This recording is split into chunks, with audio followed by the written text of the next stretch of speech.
How's that? I hit it, but I hit it again. It looks like we've got a little something happening here. All right. Want to make sure that I set it all up. I dialed it up. Here it comes. Yes. Hey-pa. All right, good. It's there. Hi, everybody. Thought maybe there was another Amazon Web Services outage again, Rob. Oh, boy. We were reeling from that. Anyway, 216-578-1007 or 800-348-1007. Send me a text if you like. That number is 35192.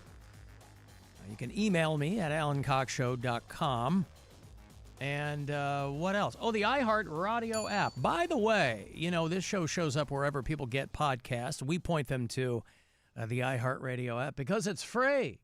It doesn't cost you one thin guilder. Now, there are a lot of platforms that don't charge you anything unless you want some premium service from them. But I did hear from who? Oh, I think this is Eric in Penn Hills. So our show is on our app, and it shows up in Apple Podcasts. It's in Spotify or whatever. And Eric sends me an email, and he goes, hey, did you know that Spotify names the segments of your podcast? Have you ever seen this? No. Okay. Well, all I do, sometimes I'll go and I'll make sure that our show is on these respective platforms just to know that whichever one people choose, they'll be able to find this crap that we do every day. And now, a little behind the scenes, when I am doing the podcast during the show, I'm the one that's doing that during the program. I'm putting the segments together so that I can post them later on. I will give the segments little punny, pithy names, right? Yep. Like we had a guy named Kevin call yesterday, and he was kind of all over the road, and I named the segment Kevin Sent. Now, they're really stupid, whatever, they're punny, that's fine. They make me laugh. It's just one more way to inject some levity into the show, and people might listen to it later on. We were talking about all of the crazy things going on in Alliance, Ohio, towards the end of the show yesterday. It's where Rob's daughter goes to college there at Mount Union. And I called the segment Three Truths and Alliance. Rob, now it's just that kind of hilarity. Anyway, all I'm saying is I'll give the segments little punny names or whatever. Spotify just completely calls them something AI generated, right? So really? One segment is called Welcome to the Show, Voting and Local Impact. My point is, if you were to dial up this show on that service and look at these segments, you'd be like, Jesus Christ, what is this show? Oh, so if it's one, I just did it. It lists chapters. Yeah, chapters. Just AI generated vanilla names of chapters. This could be any show. Christmas decor and corporate hiring hurdles. That was the one I said could be any show. Yeah, because this is what I'm saying, because we were talking about back here in the corner, they're setting up for magic to flip to Christmas, so they've got what I refer to as a festive glory hole back here, which is just like a giant oversized switch, so they can flip on Christmas. And then they got the tree back here, right? And they were talking about how I was bashing my head against a wall. In the pursuit, we both were, in the pursuit of trying to hire a phone screener for this show, which, side note, Rob, we are in process of doing that. So, legit process. Like, yes. I made progress today. Spoke to one of our higher-ups, one of our muckety-mucks, and he had no idea what we were talking about, and we said, can we get this done? And he said yes. Yeah, and it got done, like, right away. Now, he and I go back a ways. So I hope that maybe that had something to do with it. But in general, he's a can-do guy. He is. So anyway, that chapter, I don't know what they're doing because that chapter is 3 minutes and 20 seconds long. So I don't know how. I would really like to find a way to hit them up and go, hey, don't do this, please.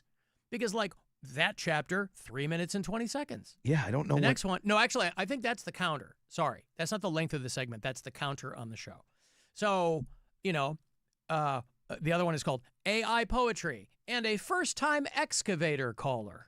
Because we had that guy call, right? He's like, I never called the show before. I listened to you. I work for an excavating company. Okay, that's what Spotify AI generated the chapter. So anyway, anybody coming to this show randomly would look at these and go, ugh, what is this? Because they're not getting the full tilt boogie of my punny, hilarious segment names, Rob. Holiday Depression and Rumors album deep dive. Final thoughts and where to find RC Cola. Yeah. Like, what the? So thank you to Eric for pointing that out to me, because I would not have noticed that. But Jesus Christ. This is what AI is bringing us, by the way. One more way AI is not going to beat us, at least at a pun level, Rob, you know? They will never out-pun the masters. We were talking briefly yesterday about how Rob and I are going to be making an appearance tomorrow night. In the unlikeliest of places, we're going to be at a country concert charity event in Medina, which you're welcome to go. $25 a head. They're trying to raise money for the Travis Mills Foundation. Yeah, thanks to everyone who did that, by the way. I got a lot of people did after we talked email about from it. Jeff. Yeah, like 20 people bought tickets. So good. We look forward to seeing you. So that's tomorrow night. You know, Rob and I will be there. But that segment, when we talked about it, is called Supporting Wounded Veterans at a Country Concert. That's exactly what we're doing. So that one was right. So it's really distilling. It's really taken the zhuzh out of, at least as far as Spotify is concerned, all of the work that I put into in these, when I do our podcast and push it out for public consumption. AI is just completely glossed over the whole thing. So it has your description at the top. Yeah. Like when you Got the click show on it, description. and then once you get into I don't know when this started. Chapters. Halloween costume fun and a UFC fan argument. I don't even know what that is. UFC fan. UFC. I know they're going to have a UFC fight in the lawn of the White House. Natch. But a UFC fan argument. We did, something did come up UFC. I remember because I said bare knuckle boxing, and then we yesterday? Yeah, I think so. Okay, well, anyway. AI is auto-generating names of chapters for this show over there on Spotify. So I would really like to hit them up, talk to whoever is required for me to talk to, and go, hey, don't do that. It's not necessary. And by the way, if they're breaking them up to be more easily consumable, nobody is going to listen to that based on the title alone. Nobody's like, oh, I got to hear their final thoughts. I've been wondering where to find RC Cola. I've got 2 minutes I can dedicate to this segment. I mean, it is the cola of royalty, Rob. It's right in the name. Is that what it stands for? Royal Crown Cola. Yeah? What'd you think it was? Remote Control Cola? Yes. Yeah. Hey, I got a break. Got some Rob's money on the cool. way. Rob's Cool Cola. The official soft drink of the Cleveland Browns. Money at 2:30. Next keyword, courtesy of the Buzzer Bookie, could get you $1,000. So that's on the way. 35192. Want to text for anything else, and we'll be back. It's the Alan Cox Show. Everywhere on our free iHeartRadio app or whatever smart device you have. Just tell me to play the Alan Cox Show on iHeartRadio. People are freaking out over this year's sold out iHeartRadio Alter Ego 2026, presented by Capital One. Welcome to the biggest rock and alternative concert in the country. Yeah? Well, get ready to win your way into this epicness. January 17th, Los Angeles, featuring Green Day, 21 Pilots, All my friends are heathens, take it slow. Sublime, Good Charlotte, Miles Smith, Gigi Perez, Believe that you're my savior. Almost Monday, and Cage the Elephant. the ultimate sold-out rock show. Win your trip to experience the Alter Ego action. Your next chance to win is coming right here. Capital One is the proud presenting partner of Alter Ego, bringing great products, rewards, and services to its customers. What's in your wallet? When you're hiring, have you ever felt like you're missing out on meeting truly great candidates for your roles? It seems impossible to find them, but they have to be out there somewhere, right? Well, they're not hard to find when you know where to go, and that place is ZipRecruiter. And right now, you can try ZipRecruiter for free at ZipRecruiter.com/radio. ZipRecruiter helps 10 million people with their job search every day. And because these people are actively looking for jobs just like yours, it's easy to find the right person right away. In fact, 4 out of 5 employers who post on ZipRecruiter get a quality candidate within the first day. But if you're not using ZipRecruiter, you're missing out. So see what it's like when the impossible is easy. When you go to ZipRecruiter.com/radio right now to try ZipRecruiter for free. Once again, that's ZipRecruiter.com/radio.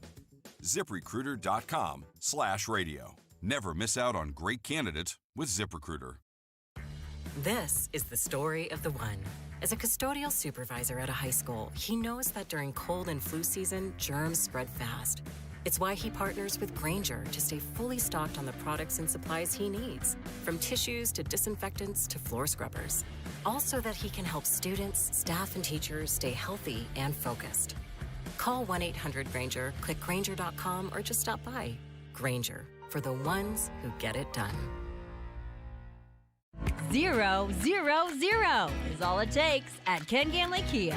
0% financing for 5 full years, 0 down, or 0 payments for 3 months. Drive a new 2026 Kia Sportage for only $139 lease per month, or 0 down. 24 months, $44.95 due at signing, 10K miles per year, no security deposit required. Sportage, $139 a month, or 0 down. Over 1,500 Kias on sale, including Seltos, K5, K4, Sportage, Telluride, and Sorento. Need credit? We have more ways to say yes at Ken Ganley Kia in Medina, Mentor, Alliance, and Boardman. Online at KenGanleyKia.com. Tell them McKinsey sent you, because I want to see ya in a Ken Ganley Kia. KMA rebates assigned to dealer 25 Sorrento APR 1667 per month per 1,000 finance 90-day deferred payment through Ally Bank plus tax, tag, title, and doc fee on approved credit through KMF expires 12/1/25. Hey, it's Alan back out Sunday when the Browns are on the road. So am I for the Bud Light football face-off. This Sunday we're going to be at Rookie's Sports Bar, West 130th in Parma Heights from noon to 2. Gonna watch the game, try to get you to Vegas, and maybe the big game in 2026. You get the most points in round 1, you're going on to round 2. We'll see you Sunday, Rookies in Parma Heights with yours truly. I'll be there from noon to 2. All the details at WMMS.com. When people think sleep apnea, they think CPAP. Now at Advent, we do all we can to help sleep apnea sufferers avoid the CPAP machine. And most sleep apnea sufferers who come to Advent are going to be able to avoid a CPAP altogether. Our unique Advent approach using simple in-office solutions can get your nose working and throat open all under one roof. You see, the root of every snoring and obstructive sleep apnea problem lies within the throat, nose, or both. At Advent, we know when we get the nose and throat working properly, most snoring and sleep apnea problems will subside. And we have the most simple and convenient, ultra-effective in-office solutions that can do just that. And this is why people have traveled by planes, trains, and automobiles from corners of the world you would never think of to find the sleep apnea and snoring relief you won't find elsewhere. Go to adventknows.com to schedule your appointment, because Advent knows when you breathe well, you live better. Most insurance accepted. Power outages are increasing nationwide, and millions of homeowners are desperately looking for solutions. Generator Supercenter, the #1 Generac dealer in North America, is expanding with franchise opportunities right now. With 3 streams of revenue, comprehensive support, and a proven system, Generator Supercenter will have everything you need to succeed. Territories are going fast. Don't wait on this amazing opportunity. Learn more now at GeneratorFranchise.com. GeneratorFranchise.com. Got a plumbing problem? Call Jackson Comfort. From leaky faucets to clogged drains, Jackson Comfort can fix it fast. Call us today and we can be there today. Because when that water heater quits, It's cold! you need it fixed fast. With Jackson Comfort, there are no hassles. Just fast, friendly, 5-star rated service for every... And help is here at JacksonComfort.com.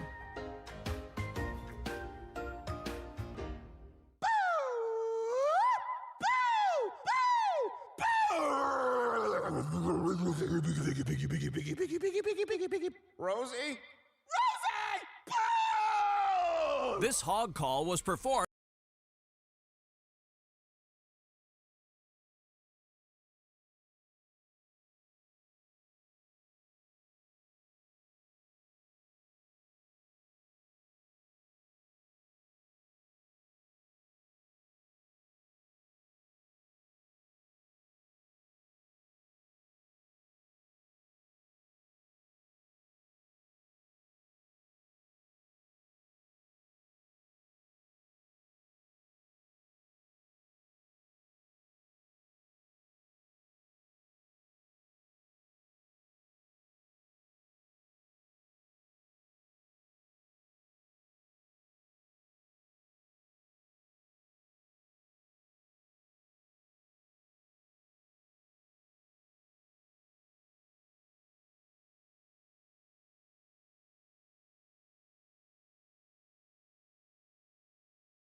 Infrastructure, constructing vital projects that shape your communities. Their skilled laborers pave the way for smoother commutes, ensuring safe and efficient travel on Ohio roads and highways. Build Ohio right. Build it Union. Jenna World.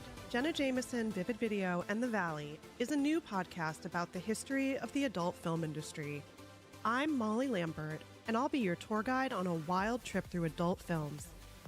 We get paid more than the men. We call the shots. We say who we want to work with. In what way is that degrading? That's us taking hold of our life. Open your free iHeartRadio app, search Jenna World, and listen now.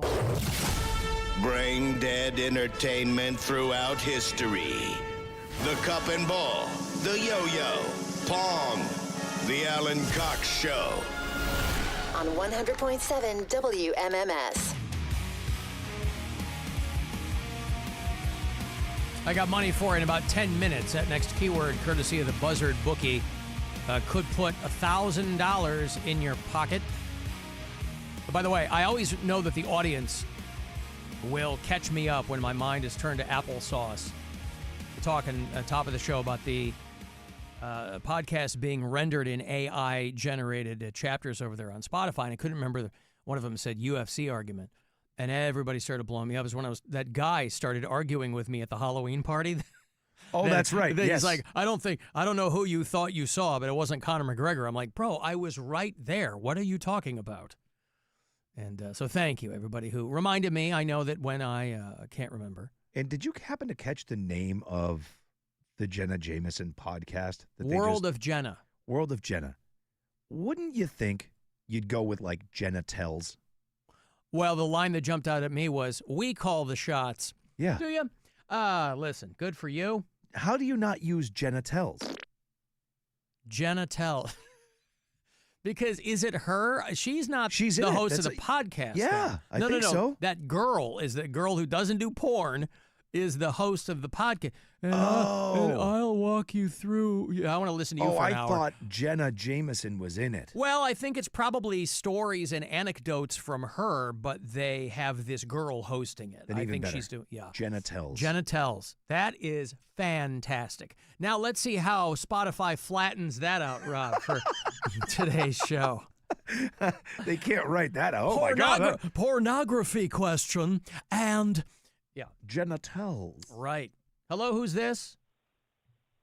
Yeah, this is, my name is Brian. Hi, Brian. I just caught, like, the tail end of your One Truth and Alliance thing.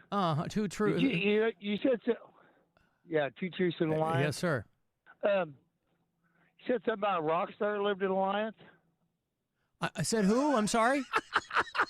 I thought you said something about a rock star that lived in Alliance. Oh, is there a rock star who lives in Alliance? There actually is. Oh. Yeah. Why were you laughing, He's an Rob? old Do you know LA what's going on? It was just because it just came out of nowhere. That I was like, wait. He's like, no, I thought it said something about there was a rock star at Alliance or something at college or something. my daughter goes to maybe I college misheard there. it. She is a rock star. I think he was probably Okay. referring to his daughter as a rock star, just kind of being folksy. Who are you Okay. talking about, Brian? Dale George Lytle. He's actually from the L.A. Sunset Strip band. Actually, I'm his bass player, and the band's called Angelus. And we actually played Rocklahoma this year, but he lives in Alliance now. Wait, the And band he's is from called the what? old Angelus. Angelus, as in Los played- Angeles, but as in Angels, but without Yep. the LOS. Yeah, Angelus. Okay. Yeah, but he'll tell you the first album is called "We Are No Angels." Gotcha. They kept saying that. Yeah. Okay. But, And is yeah, is that still an active they played band? One of our songs on. Oh yeah, like I said, we just played Rocklahoma this year. Rocklahoma. And how many stages are there, and which stage are you guys on? We were on the opening stages our first year there. There's 3 stages. You know, it's Eddie Trunk's thing out there. Mm-hmm. You know, Five Finger Death Punch was there, Breaking Benjamin, Marilyn Manson, Orianthi. So it was a good time? You guys had fun?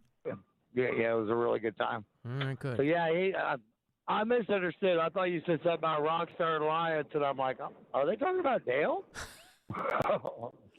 Well, now we know, Brian. Now we know. Yeah. Yeah. Thank you, pal. Check the band out. We just dropped a new album called Evil and Good. You just dropped a new album. I'm looking at it right now. Yeah. Wow. All right. Yeah. Okay. Yeah. Thank you, man. Yeah, they played. one of our songs on Stansbury a couple years ago when they were doing the local thing there. Oh, yeah. All right. Well, yeah. okay. I'll check it out, man. All right. All right. Thanks. Thank you, pal. There you go. There's Brian from. Yeah, no, I started Band laughing because Angelus. he said, you guys were talking about a rock star from Alliance, and I was like, what did this guy mishear us say? Because I definitely that was what did I not- thought, too. I did not say rock star. You didn't either. No, but now we know there is one. Angelus. Dale Lytle. Well, there they are. Evil and good. All right, hold on.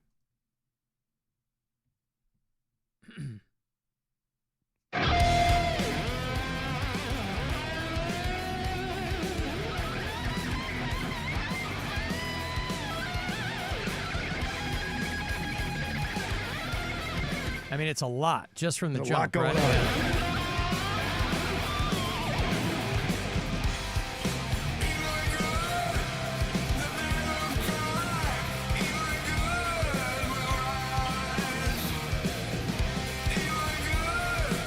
I don't hate it. Who did? What was his name? The guy called us? Yeah, I think Brian. He said he played bass. I think. Huh. He said they played Rocklahoma. That's the same company that does Sonic Temple. Yep. All right, well, good. Rocklahoma. Brand new album. Out. All right. Huh. Cool. We're No Angels is the album he's talking about from 1984. Yeah, now we know there's a... I had never heard of that band before in my life. And I'm hip to some pretty obscure LA. Maybe Corey Roddick has heard of them. I mean, they're listed Right? as a glam rock band, Yeah, so I'm he's the guessing man if on that anybody stuff. would, yeah. All right. Jesus, I assume by now you've seen video of that Louisville plane crash. Oh my that God, UPS dude. plane.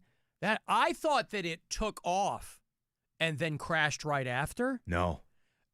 I guess they're figuring out that like one of the engines fell off as it was trying to take off. So did it even get airborne? I think the front of the plane started to come up. Right, like they were trying to ascend and then it blew up. Yeah. I'll show Brutal. you this on the live stream. It's pretty wild. There's a lot of different angles of this, So as you might sad. suspect. Crashed Yeah. shortly after takeoff, killing 7 people and injuring at least 11 more. So this moment, captured on this dash cam video, shows when the plane crashed, ripping through local businesses, including a petroleum recycling facility, which set off those Woof. secondary explosions. Yeah. The crash left a massive trail of fire and thick black smoke for miles. Look at that. Oh, my Some God. dash cam there in a parking lot. I mean, a huge trail path, right, of this crash. It was a cargo plane, yeah, UPS? Yeah. An employee of nearby Kentucky Truck and Parts captured the scene. It took hundreds of firemen to contain the fire. Schools in the state's largest school district are closed today, and a shelter-in-place order is in effect for a 1-mile radius around the crash site. A team of more than 24 from the NTSB will travel to Louisville today to head the investigation. It's crazy. I love Louisville, Kentucky. We have a lot of bureau chiefs there. It's crazy when you see that aerial view of the path. It's Yeah. like that movie Knowing. I always think of this plane crash scene in the movie Knowing, which is probably 15 years old now, with Nicolas Cage. He's this guy that discovers some numbers, one of these numerology movies or whatever. And there's a scene where have you seen that movie? Remember, you know what I'm talking about, that scene? I haven't seen the movie, but It's I know an what you're talking about. yes. amazing scene in the way it's shot and the special effects. And he's in traffic, and there's a monsoon, and he gets out of his car to find out what's going on, and he's talking to a guy behind him. There's a plane that's just coming out of the sky in this just massive crash and giant trail of fire and smoke, and then he runs to the plane crash to try to help people, and there's people running around on fire. It's unbelievable, the scene in that film. But yeah, that's wild. So I think the death toll's up to 9 homes in that path, I think. But out near the airport, it's largely industrial too. But imagine your bad luck when that happens, and also a petroleum refining. You know what I mean? Yeah, like you're in the recycling, flight yeah. path there, a petroleum recycling. Yeah. I mean, it would make sense that they have those at an airport, but man, like right in the flight path, you would think like maybe just not right there. You know what I mean? It's wild. So a lot of people. This That's so one sad. guy's shooting it there. So yeah, I thought it got airborne and then crashed. just started but, to. Yeah. And you can see that the engine on one of the wings is on fire, and then it just goes into a massive, massive fireball. It's so sad. I can't get past the fact that you just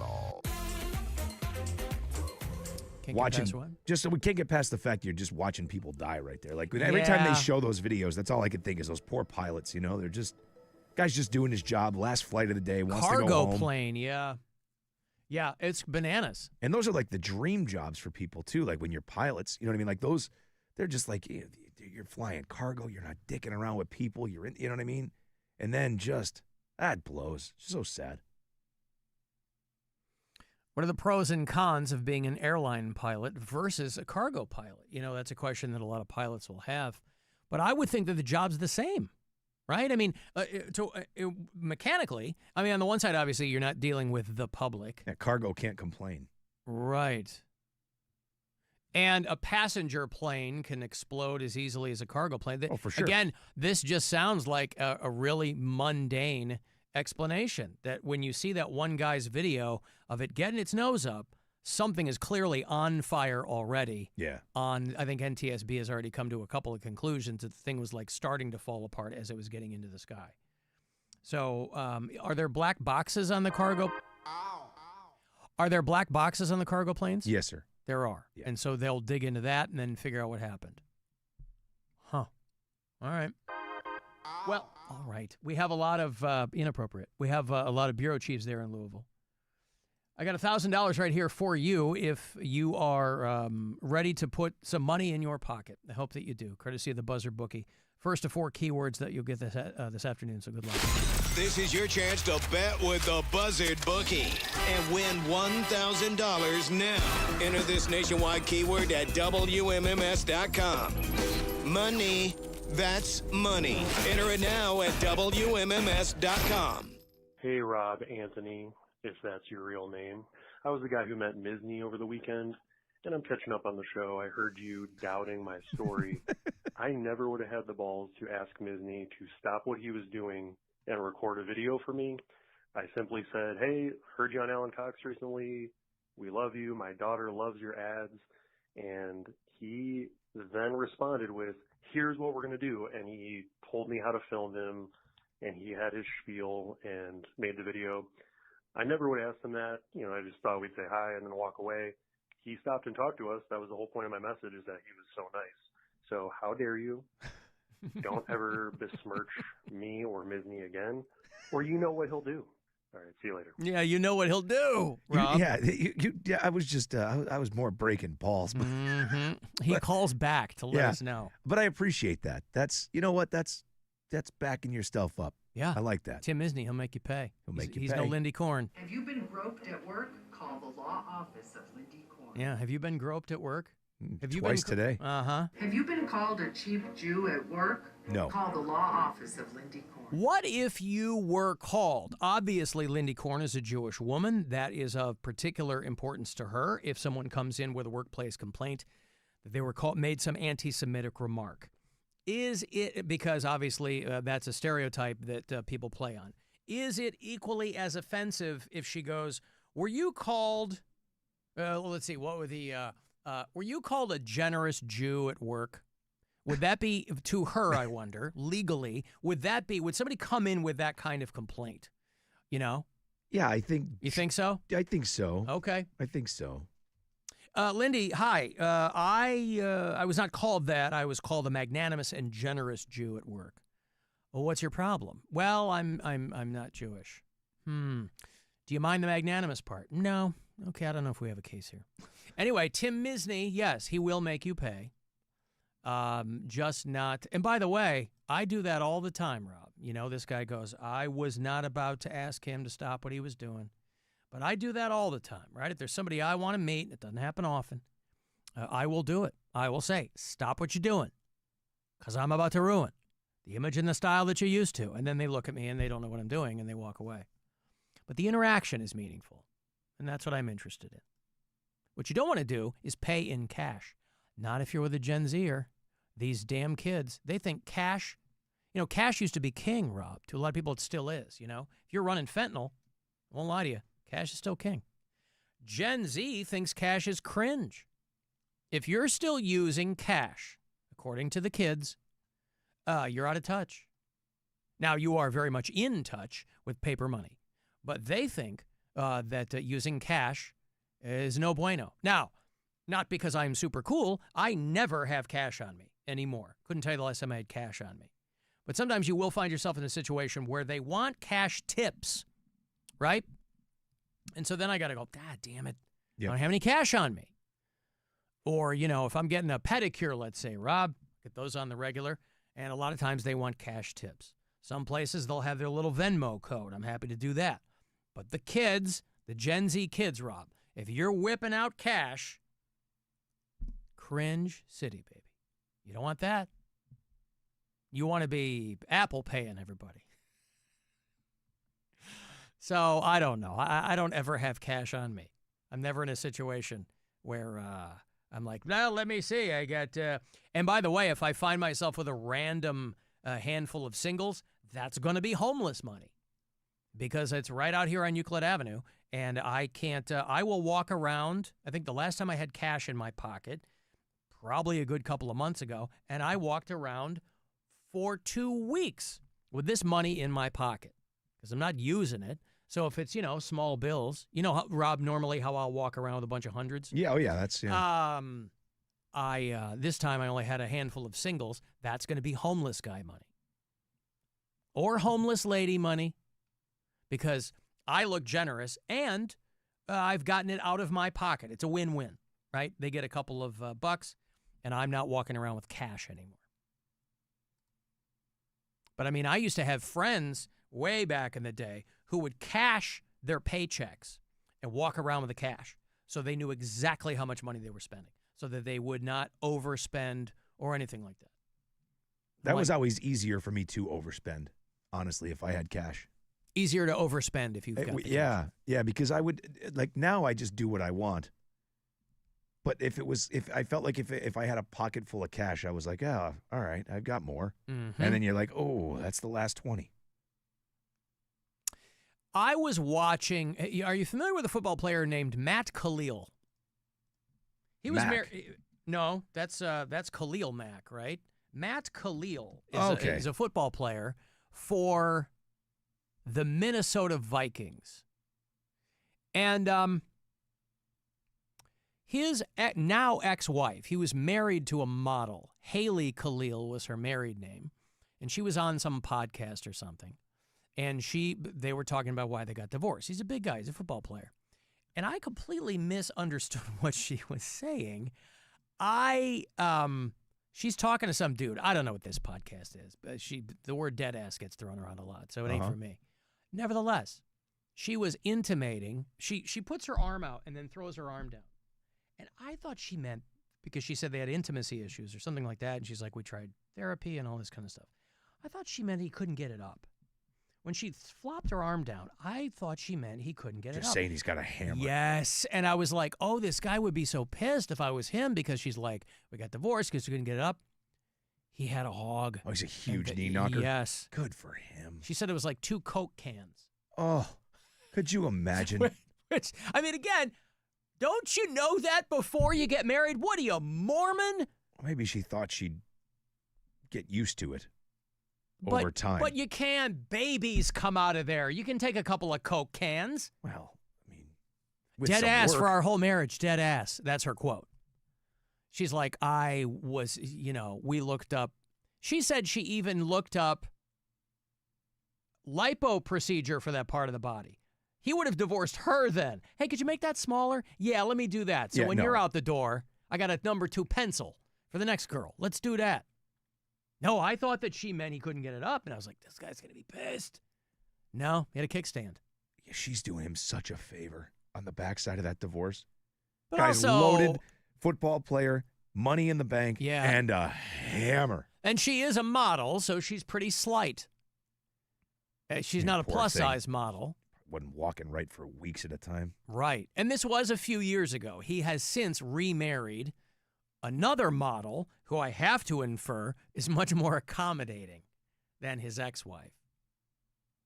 And she's supposedly, I don't know, hanging out with Austin Butler or something. So Could you imagine This was that? a few years ago, but boy, you get a good buzz going You know? You're Why Austin now? Butler. 4 years later? Riding the high. You're like, yeah, man, I was Elvis. This is the greatest thing ever.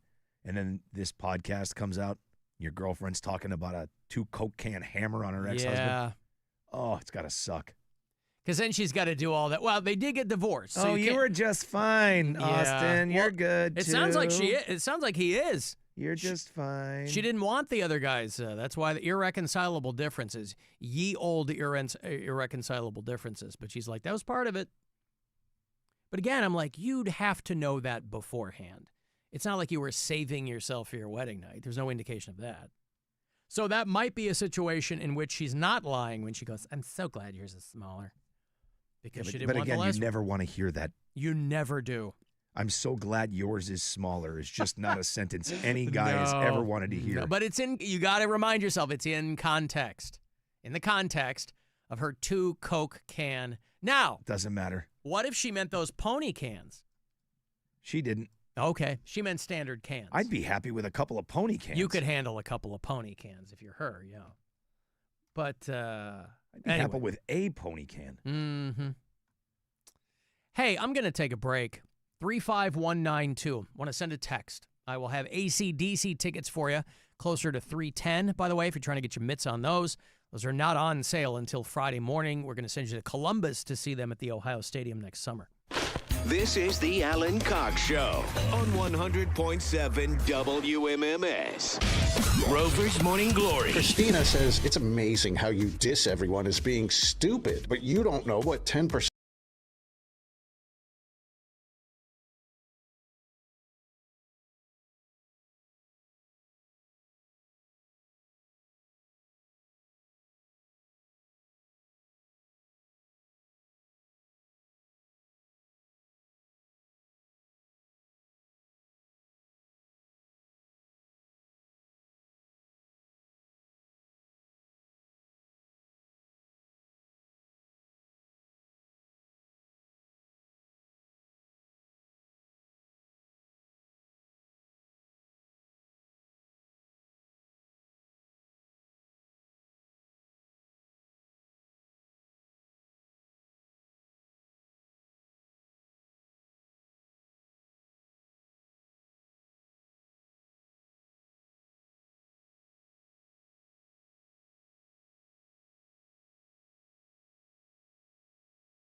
Cleveland.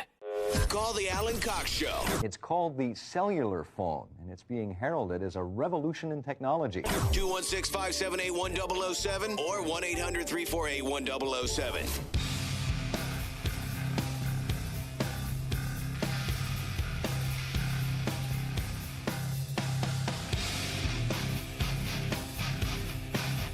Jerry Cantrell here. Just saw him at the House of Blues a few weeks back.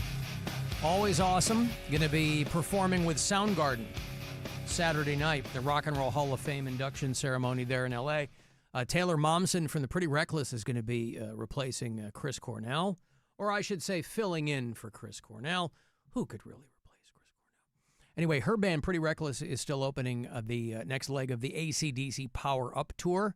I'll have tickets for you closer to 310. We gave them away a while back for last summer's show at Brown Stadium. So these tickets are for the one that they're not coming back here. They're doing Columbus next summer. They're going to play the Ohio Stadium.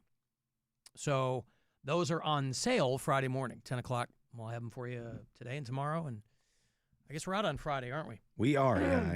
I gotta travel, so. It's a travel day. It's a travel day. My apologies. 35192 if you want to get a text in here for anything. If you listen to us on the iHeartRadio app, let us know where you are. I just sent out another batch of stickers this morning. Email me for those. That's just alan@alancockshow.com. And I've been posting, by the way, the photos that people are sending me when they travel and tag the show. Yep. Our friend Jeff in Hudson is in Australia visiting some family. And all of these photos I'm posting are at the Alan Cox Show Facebook page. If you give a thin, wet crap, they're there. Our friend Rachel is posting stuff. She was in New Orleans. She was in Memphis. So people would be like, hey, I'm going on a trip. Can you send me some stickers? I mean, because I am very uneven when it comes to me traveling and tagging. But anyway, it's just fun. Todd is in Saltillo, Mississippi. I sent him some this morning. Doug is down in Cincinnati. Scotty's in Pittsburgh, Pennsylvania, Rob. Sean's in Pittsburgh, Pennsylvania, too. Jamie is in Allen, Texas. You can leave us messages there with that talkback button. Hi, Ellen. For the love of all that does not suck, dear sweet Lord, please release the Festive Glory Hole song. Make that available to play on demand, because my boss would be absolutely tickled pink to hear it. He loves the Steel Panther song Glory Hole, so that would just make his day. Okay, thank you. Sounds like his boss is Glory Hole centric. You know what I mean? That's hey, not could you weird play? at all. No, Eric made us, when I referred to the thing back here in the corner, it's supposed to be a giant light switch for when magic flips to Christmas. They do it every year, and it all lights up, and I refer to it as a Festive Glory Hole, because this thing is just popping out of the little thing there. And Eric made us an AI song called Festive Glory Hole, and it's a banger.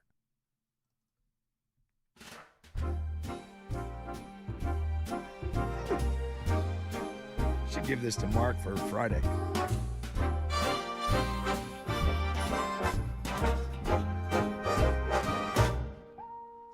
In a Cleveland station, November's chill, a panel appeared on the windowsill with a circle cut out. Oh, what a sight! The mystery grew in the fading light. Snowflakes falling, whispers grow. What's behind that panel's glow? That's the glory hole. What could it be? That's a fake singer, Rob. I know. Fake singer. That's not even a real singer. Oh, amazing. As the stories roll. Oh, Cleveland's own Festive Glory Hole. Take that, Mariah Carey.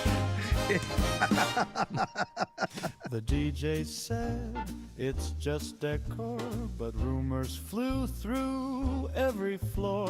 A Santa spy, a holiday prank, or maybe a slot for a treat-filled bank. Listeners calling, wild ideas, holiday cheer or festive fears. Test of glory hole. What could it be? A portal to joy Yeah, or mystery. Jingle bells ring as the stories roll. Oh, Cleveland's own Festive This should have been in Home Alone, right? This kind of.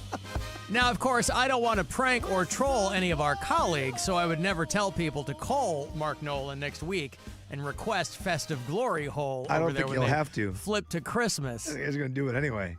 Hey, could you guys play Festive Glory Hole? He's like, I don't know what you're talking about.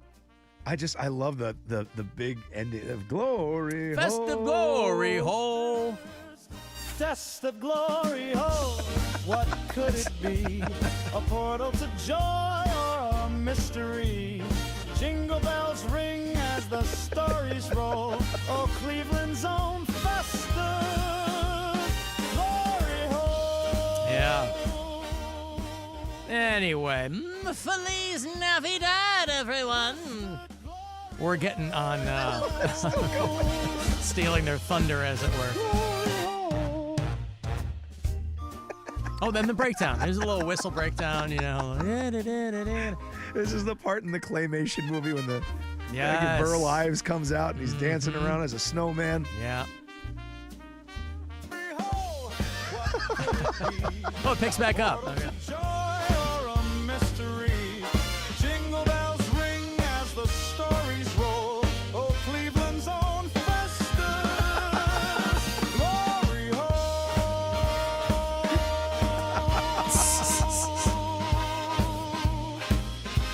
Little did Eric know, maybe he did know.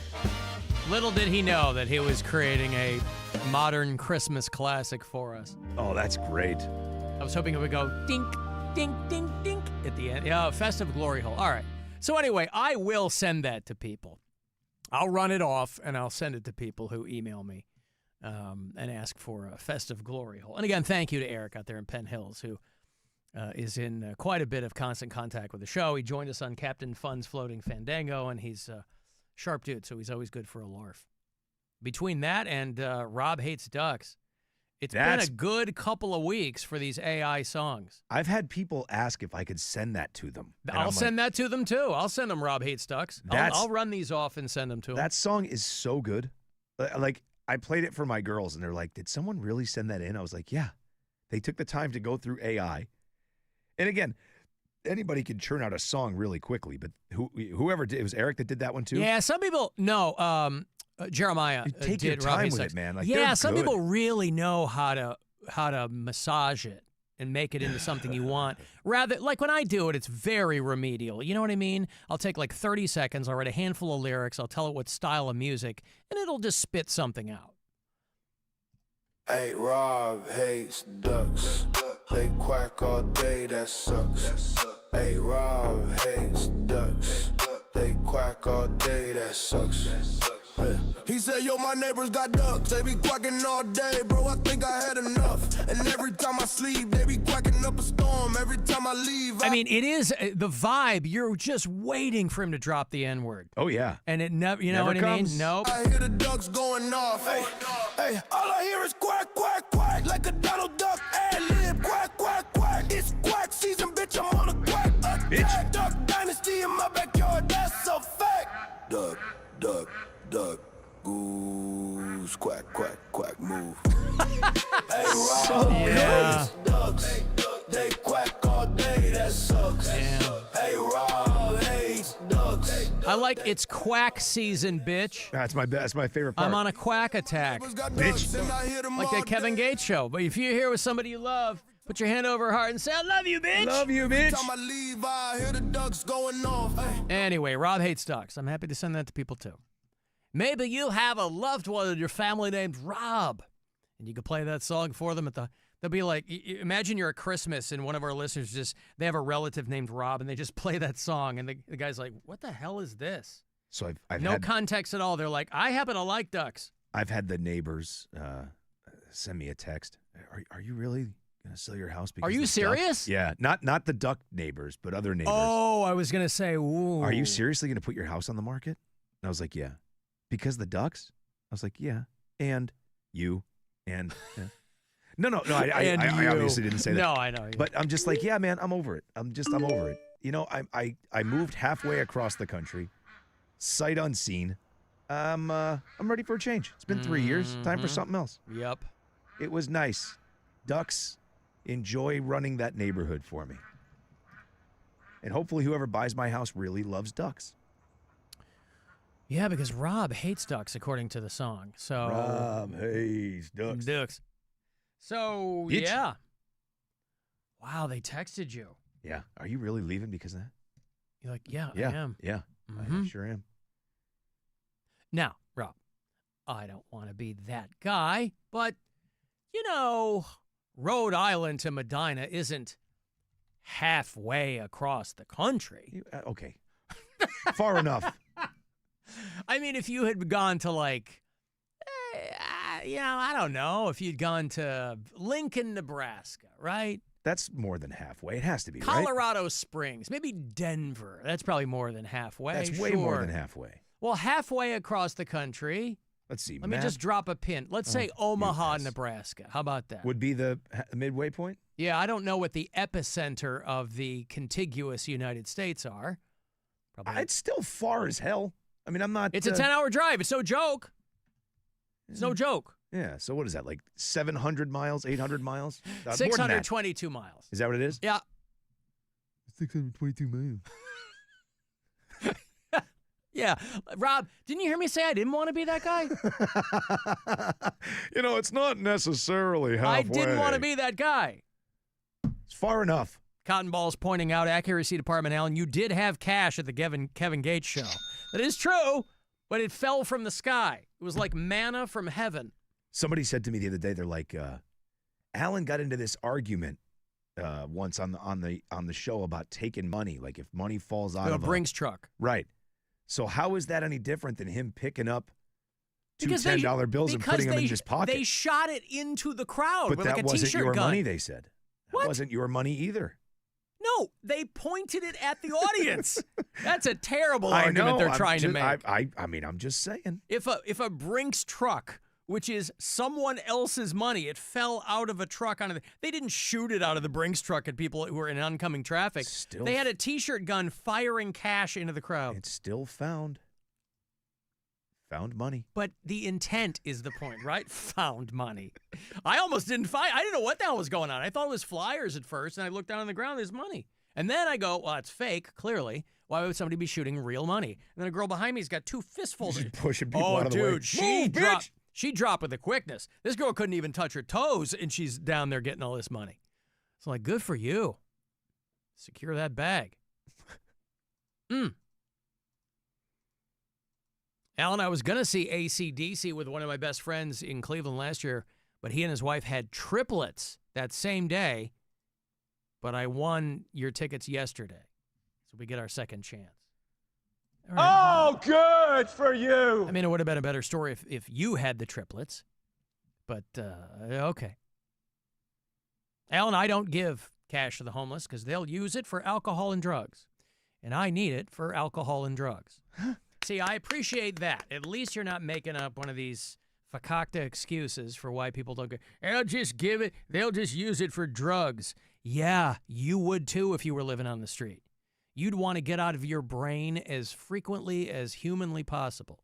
We left, we went, when Caitlin and I went to the Cavs game, we were walking back, and we had dinner at Hilarities, or whatever, Pickwick and Frolic, yeah. And we were walking back, and there was a homeless guy there, and he was asking for money. And I said, Caitlin's like, do you have anything? And I said, no.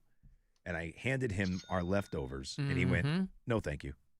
And I said, okay, well, sorry. That's all I have. Well, and again, that's fine. You know what I mean? When people go, I don't understand why people, listen, if you don't want to give somebody money, don't give somebody money. I don't understand the people that are like trying to make homeless people do tricks for them, right? Yeah. Hey, come with me. I'll buy you a sandwich right now. Bet you don't want a sandwich. The guy's like, maybe I don't want a sandwich. What, because I'm homeless, it means I just will take anything you give me? I mean. Maybe I don't want a sandwich. No, but I mean, I know you don't have the luxury. People go, the luxury of being picky. I mean, there was the bag I handed that guy cost me like $85. I know. It was. He didn't know what he was passing up. Salmon and what the hell did I have? Oh, jerk chicken. Oh, so good. That place is great. Their food is so good. Which one? Pickwick and Frolic. Oh, yeah. It's way better than it has to be. Oh, my God. I can't remember the last time. It was when we went to see Louis C.K. We had dinner beforehand at the restaurant. And I'm ashamed to say I had never had dinner at the restaurant before, and I've been here for 15 years. And it was unbelievable, that food. So good. I told Nick, I go... Nick's working the and room. yeah, everybody obviously knows this because that restaurant's always packed, but I'm like, boy, this is better than it has to be. Yeah. It could be half this good, and people would still be happy. But then they serve like that, the majority of that menu makes its way into the club. Like, I mean, it is unbelievable what Like they 50 do. Cent. In the club. Yeah, gets itself into the club. Allen, Lebanon, Kansas is the middle of the country. That is a random trivia fact that I know. All right, well, there you go, Rob. Had you gone from Rhode Island to Lebanon, Kansas. I hate you. I don't know if this company has radio stations in Lebanon, Kansas, but okay. I'm sure we're going to find out. Yeah.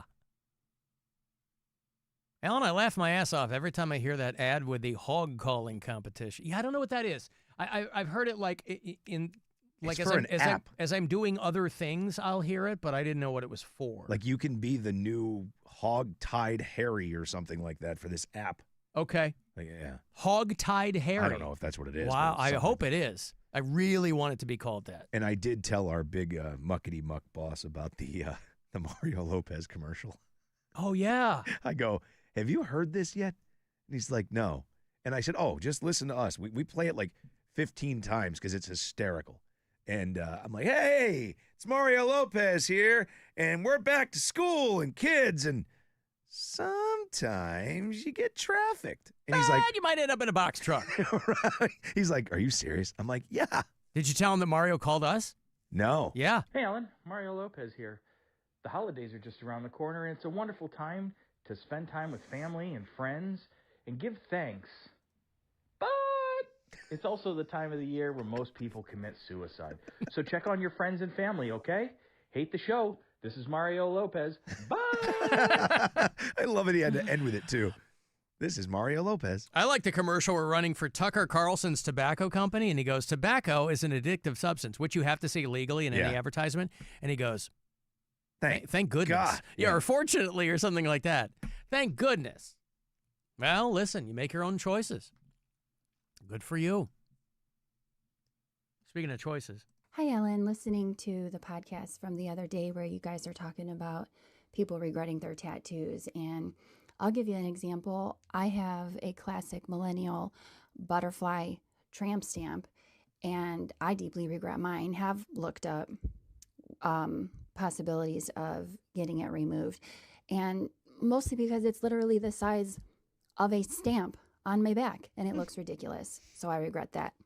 The size of a stamp. You know what I think would be fun is you get a tramp stamp in your lower back, but it's an old-timey cartoon of a hobo.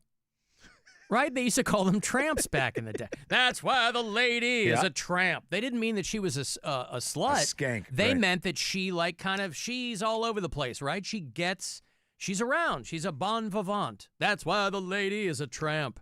And then that same guy, I think, sings Festive Glory Hole. After that's the B-side of The Lady is a Tramp. Little tramp stamp. Just get a tiny little cartoon of a hobo. Yep. Yeah, why not? His little stick. Yep. Bindle. Handkerchief. Little bindle. Yeah. A guy out there on Euclid. Just have him sit for a portrait. A guy out there who turned down your food when you asked him. Because people text me like, oh, beggars can't be choosers. They can be whatever they want to be. They're beggars. Yeah, it's true. I understand what you're saying. I get it, and I probably agree with you. But I fully understand if a guy's like, no, I don't want I was just surprised. I don't want your stuffed peppers. I'm never surprised when homeless people don't want food. I mean, you're homeless. I know. Even if you hang on to it for later, you're going to be hungry. Alan, it's a good thing that homeless guy didn't take Rob's food. He would have been crapping his brains out like Rob was. That's not what happened. I had just eaten. Yeah, and you know how the homeless people out here on Euclid love to hold in their bowel movements. Oh, yeah. You certainly wouldn't want that. And to whoever you are, thank you for the DMs. I appreciate all of the nice things that people have to say about You mean the show. BMs, Rob? No, I mean in my DMs. Stop sending me that video of the homeless guy crapping on the sidewalk. Did you see that? Looks like he's growing a tail. No, but I've seen. But there are social media like accounts on Instagram. It's like people pooping in public, and you know. Oh, this is, dude. It's been. I've had at least 5 or 6 people send this to me. The same one? They're sending you the same one. It's the exact same video. Wow. It's a guy. He's got his hands on his knees. He's got his pants down to about his knees, and he's bent at the waist. and he's crapping, and it's about this long. It looks like he's growing a tail. Yeah. And it's hitting the ground, and he's still standing up, and people just keep sending it. I'm like, okay, thank you. Ha ha, ha ha. And then it just gets, it's gross. It's enough. Thank Yeah. you. I got it. So if you were thinking about sending that, I have seen it. Thank you. Well, this is going to be the Streisand effect now that you've mentioned it. It's going to keep sending it to me. Yeah, what are you going to do? But it does, man. That's where the expression growing a tail comes from, because this guy. He had a little curly like a there. belt. Yeah. Oh, my God, there's a buckle on the end, too. Oh, that's weird. Huge. Alan, are we sure that that's not Wario Lopez? Yeah, it might be. I don't know. But he said Mario, and I take him at his word that it's celebrity actor Mario Lopez checking in with us. Hey, Alan. Mario Lopez here. The holidays are just around the corner, and it's a wonderful time to spend time with family and friends and give thanks. But it's also the time of the year where most people commit suicide. On our free iHeartRadio app and your favorite smart device.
And they basically put a cherry picker truck up to the window and then got on a balcony, smashed in there, and then got back down and jumped into a car that was waiting for him. And if they were able to disable the video surveillance because the password was Louvre, that makes it exponentially easier to get in and out undetected. But yes, it's broad daylight. Right. In the middle of Paris. And you get pinched because of a mask. Oh. Yeah. Just come on. Audits, Pick up the mask. Audits found serious shortcomings in the museum's security systems. Well, there's nothing there you really want to protect with high-end security. But it's funny because even a place like the Louvre, right, a world-renowned museum full of priceless artifacts and multi-million-dollar whatevers, it's like so many other offices, right? They're like, oh, yeah, they were still using Windows 8 or whatever, you know. They were their security software was more than 2 decades old. Sacre bleu! Someone has broken into the Louvre. Oh, how did they get in? These are master criminals. Inspector Jacques Clouseau is there on you the... go. Hey, master criminals, how did they get in? They discovered that our password was Louvre. They use a cherry picker. 9:30 in the morning on a Sunday while the museum was open. It wasn't at midnight when it was closed, you know. It almost feels like something you thought of that morning. Like you happen to know a guy who works at the Louvre and he's telling you at a party drunk. It's so stupid. Their password's just Louvre. And then these guys, you know, a light bulb goes off in their heads and they're like, oh, why don't we just go over there tomorrow and smash a window, rent a cherry picker truck or whatever. I don't think it was a cherry picker, but it looked like that, right? It was like a hydraulic lift. Yeah. And those things don't move fast. So you're like, you know, they took their time. All they had was a car waiting for them, and they got out. A mechanical ladder. Could you imagine if you're like the Ocean's 11 guys, like you're about to pull this height, you're going to steal the Mona Lisa, right? You are ready to go. And you're like, I got the password's Louvre. This is going to be the most incredible heist of all time. Are you guys ready? The day before, these guys rent a cherry picker and break in and destroy the whole thing. That's what I'm saying. Change the password now. Like they're like, son of a bitch. We were going to walk with the Mona Lisa, the most elaborate heist of all time. And these dudes ruined it for us. Bobby De Niro said it in Heat. You got to be willing to get out of there if you feel the heat coming around the corner, right? Yeah. There's a scene in that movie where they're going to take down their next big score. It's overnight. And unbeknownst to them, Al Pacino and his crew, the cops, they're in that box truck doing surveillance across the alley. Val Kilmer's inside, drilling. They got the schematics. I mean, high-end heist. They're going to lift some diamonds or something. They got a guide to disable the motherboard and blah, blah, blah. All the cameras. De Niro's outside. And one of the guys in the box truck, one of the beat cops, sits down and his gun hits the aluminum of the truck. Yep. And De Niro hears it. He goes, and he doesn't know what's up, but he suspects something. And even though he doesn't know, he goes back inside, calls it off. He goes, we're getting out. Val Kilmer's like, I'm almost into the vault. Nope. We walk. Because the cops are right across the street. He's a smart guy. Those two guys are based on real guys. Neil McCauley and Neil McCauley was a real guy. De Niro's character. I don't know if Vincent Hanna was. That fight scene in the streets, the gun scene, yeah, that may be the best ever. I don't know if I can think of a better scene than that. So good. And they're doing Heat 2 now. They've got DiCaprio, they've got Austin Butler, they've got somebody else. Just feels so unnecessary. Well, just watch the first one. You're not going to improve on it, but I would be curious. I mean, Tom Sizemore has passed away. He was in the Val Kilmer's dead now, too. Right? Val Kilmer's dead. Val Kilmer's dead. Yeah. Those guys are gone. So Al Pacino and De Niro are still around. Is Dennis Haysbert? He's the Allstate guy. He's still alive.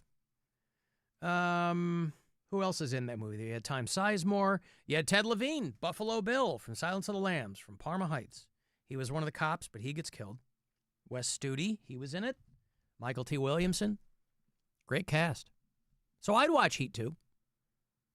Did you know that scene when he Yes. does the great ass, that scene was improvised, and the reaction you get from what's his name? Hank Azaria. Hank Azaria is genuine because he had no clue that was coming. Great ass! And your head all the way up. And you can start to see Pacino say something else. Yeah. Like he starts to mouth something else, and he pivots to great ass. Yeah. Great ass! I think he was going to say big ass or something. And your head all the way up it. all the way up. Because Hank Azaria is stepping out with Val Kilmer's wife, Yep. Ashley Judd. Oh, what a great movie. So good. I remember seeing it New Year's Eve, the night before New Year's Eve, so December 30th, I think. The year I had moved to Kalamazoo, Michigan. So I moved there in September of that year, and then I went home to see some friends. I was still pretty homesick, and went to see it with a friend. And I was flabbergasted. It's a long movie. It's like 3 hours and 10 minutes or something, right? Yeah. But all the way that end, when they're playing the Moby music over the credits, in the end, I was like, oh, So good. my God, this movie. Unbelievable.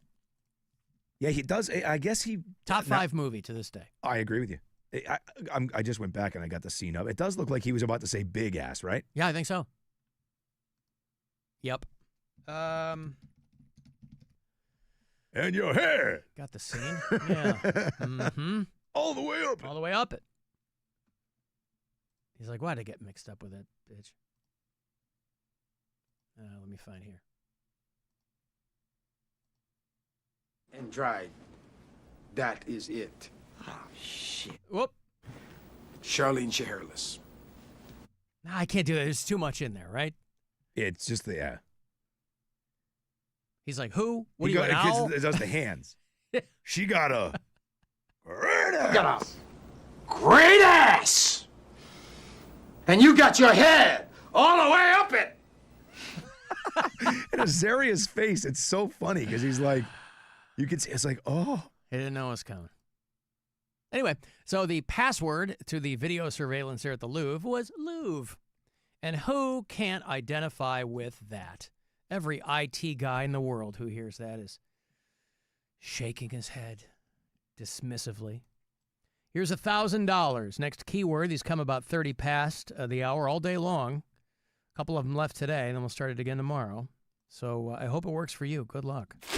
This is your chance to bet with the Buzzard Bookie and win $1,000 now. Enter this nationwide keyword at WMMS.com. Grand. That's grand. Enter it now at WMMS.com. I have so many emails from people who want those songs. Oof. Sending these out for the next month. Well, listen, it's as timely as today's headlines. Between Rob Hates Ducks and Festive Glory Hole. Why not? A courtesy of Eric in Penn Hills, by the way. Thank you, Eric. Hey, Alan, it's Eric in Penn Hills, Pennsylvania. I'm glad to hear the customers are loving that new festive song. I'm not going to say its exact title because I snuck away at the office and I don't want anyone to overhear me. But yeah, all I did was enter the prompt, create a jolly song with a crooner voice singing about this festive object that was found in a Cleveland radio station and that it's getting colder in Ohio. And that was about it. And it took over. You're right, this AI stuff is fun until it kills us all. AI is fun until I was reading a letter we got from our friend Leslie talking about AI. She's like, you know, and we've talked about this before. What is the end game with AI? They talk about how, in the next 5 or 10 years, you know, like 50% of the country aren't going to have jobs, that kind of thing. Which begs the question, well, then who the hell is going to buy the stuff that you're trying to sell with AI? The stuff that AI manufactures and whatever. And she said that her new conspiracy theory, with all of these AI-generated videos and song, all the AI slop, right? Her conspiracy theory is that the quote-unquote powers that be want the things to be so well-trained that video and audio are no longer admissible in legal systems. So people who do bad things could effectively circumvent any punishment because you couldn't prove that something wasn't AI. Very Orwellian. That? Huh? Why would you want that, though? Well, but you're starting to see that. You're starting to see people go, oh, that's AI. Trump does it all the time. Yeah. Anytime he's faced with something he doesn't like, and you could have seen this coming a mile away, right? This is the greatest thing to fall into his lap since one of Epstein's girls. for him to go, nah, it's AI. That's going to be everybody's retort now. Because how do you disprove something that's not AI? Again, we are still in that kind of uncanny valley where if you really pay attention, you can tell stuff's AI. But so much of social media now is that AI slop. Again, I laugh every time, but I don't understand what this obsession with old people getting beat up at the chiropractor's office is. How did that get to be?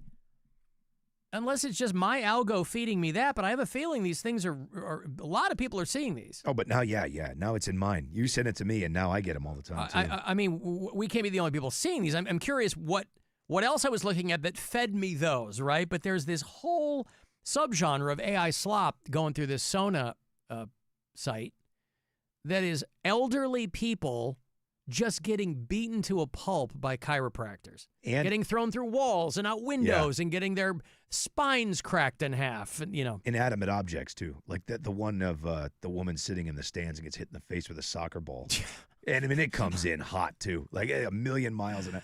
Oh, I'm so excited to be sitting here watching my grandson. She like falls back. It's so good. Well, I think the reason that they're funny is because they're not, ultimately, it's not like they die. It's not like they get killed. Right. They get back up. Yeah, but, they shake it off. In other cultures, Rob, they revere their elders, right? These are people with wisdom. These are people from whom you can learn amazing things about their time. Here, nope. So what is it about our brains? We couldn't care less about old people. Once you get to a certain age, put them in a corner. We don't need to hear from them again. And we're going to make a bunch of AI videos of them getting decimated by chiropractors. It's wild. All the robots that are coming after us. Robot. Yeah, they're coming, Rob. They're coming. And so who knows what it'll usher in. Hello, Earth Boy. It's me, Short Circuit. Just go away. Beep, bop, boop. Beep, bop, boop. Beep, bop, boop. Beep, bop, boop. Beep, bop, boop. I did get a nice letter from Tim. He might not have thought it was nice, but I did appreciate it. He wrote a letter, and he said, let me find it here. He said, Alan, I'm drinking beer in the garage, watching clips of Cheers, which, as a 45-year-old dude, is the best show ever, in my opinion. I've been struggling with OCD and depression for a few months now, and I've essentially isolated myself, more or less, from even my best friends. And it's not right, and they don't understand it, but that's how I'm dealing with it. But sitting in my garage with a beer and my dog, Cheers and your show makes me happy. You and Rob make me laugh. Don't ever get rid of the David Lee Roth clips. Uh-oh. Some people aren't going to like that. That's all right. Dave, are you happy? Yes, I am. All right, good. Old-timey stuff, great. I've probably lost a couple of friends because of how I am now, and I guess that's okay because they haven't checked on me. Anyway, thank you for the show. This letter's all over the place, but that's kind of where I am now. So that's from Tim. So, Rob. Thank you, Tim. We don't always know who we're talking to, right? Audience is large, disparate, all over the place. Sometimes desperate. And, but there he is, in his garage, beer in hand, dog at his feet. You're half the way there if you get a beer in your hand and a dog at your feet. Now, if you have a dog in your hand and beer at your feet, the day might have taken a strange turn. Or you're just spending a moment with a good boy. Who's a good boy? A good boy and a good beer. Yeah, and then you just switch back to the beer. I see. Yeah. So, thank you, Tim. And feel better, I hope. Because, boy, this is not the time of year to be down in the dumps, right? I feel your pain. This is the time of year. According to Mario Lopez, I mean, he just told us. He said celebrity actor Mario Lopez called us, and he told us it's a rough time of the year. Hey, Alan. Mario Lopez here. The holidays are just around the corner, and it's a wonderful time to spend time with family and friends and give thanks. But it's also the time of the year where most people commit suicide. Oh, my God. Rob. Boy. What are we going to do? At least he's there to let us know. Hey, listen, I'm glad, right? People go, hey, shut up and act, or shut up and dribble. People don't think that celebrities or famous people or anyone who's accomplished in their field think that they have anything useful to impart. But Mario Lopez certainly does, I think. Hey, post-Halloween, by the way, if you live in Cuyahoga County, it's worth pointing out they don't want you to just trash your jack-o'-lanterns. They want you to compost them. Cuyahoga County Solid Waste District, good gig, or the CSWD, is reminding residents that you can compost your leftover pumpkins. Through November 10th, you can drop your pumpkins at one of these compost collection sites. You know, now there are people who compost at home. When I lived in Ohio City, I had a lot of neighbors who would compost at home, which is why the neighborhood smelled so great. Mm-hmm. But this keeps this kind of stuff out of the landfills. You know, you want to keep those landfills pristine. The more square footage being taken up by rotting pumpkins, the less square footage that can be taken up by corpses. And plastics. Yep. Decorations, candles, and stickers must be removed beforehand.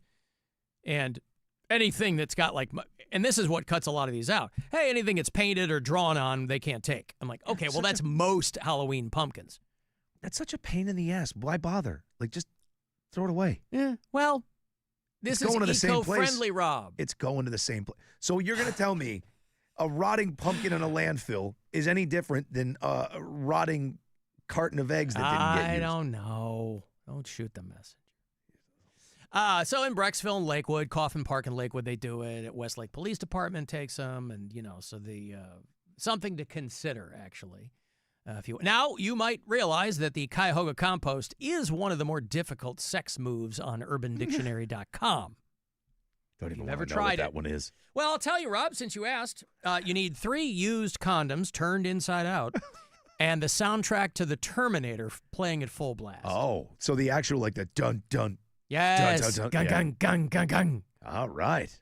But the inside out used condoms, that's really what you want. You got to make sure that that's Come on, Cavs.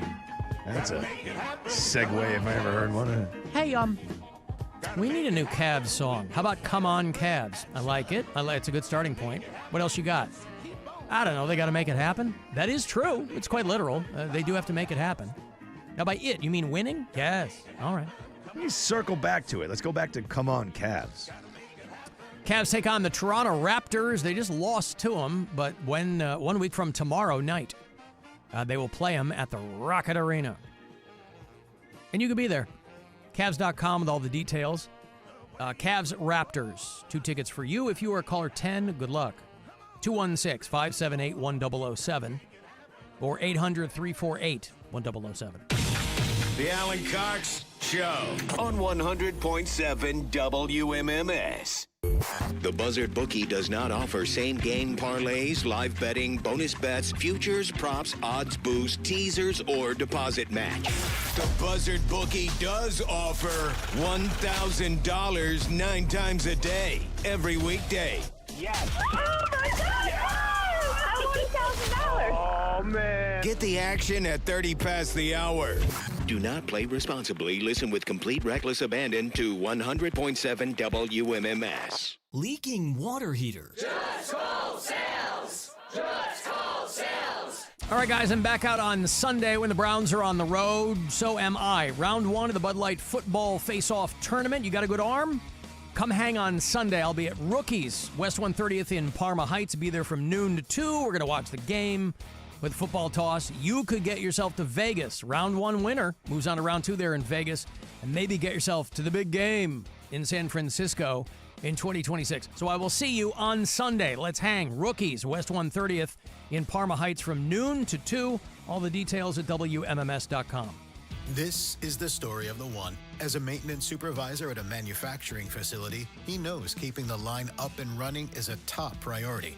That's why he chooses Grainger. Because when a drive belt gets damaged, Grainger makes it easy to find the exact specs for the replacement product he needs. And next day delivery helps ensure he'll have everything in place and running like clockwork. Call 1-800-GRAINGER, click Grainger.com, or just stop by. Grainger, for the ones who get it done. Ready to order. Yes. We're earning unlimited 3% cash back on dining and entertainment with the Capital One Saver Card, so let's just get one of everything. Everything? Fire everything. The Capital One Saver Card is at table 27, and they're earning unlimited 3% cash back. Yes, Chef!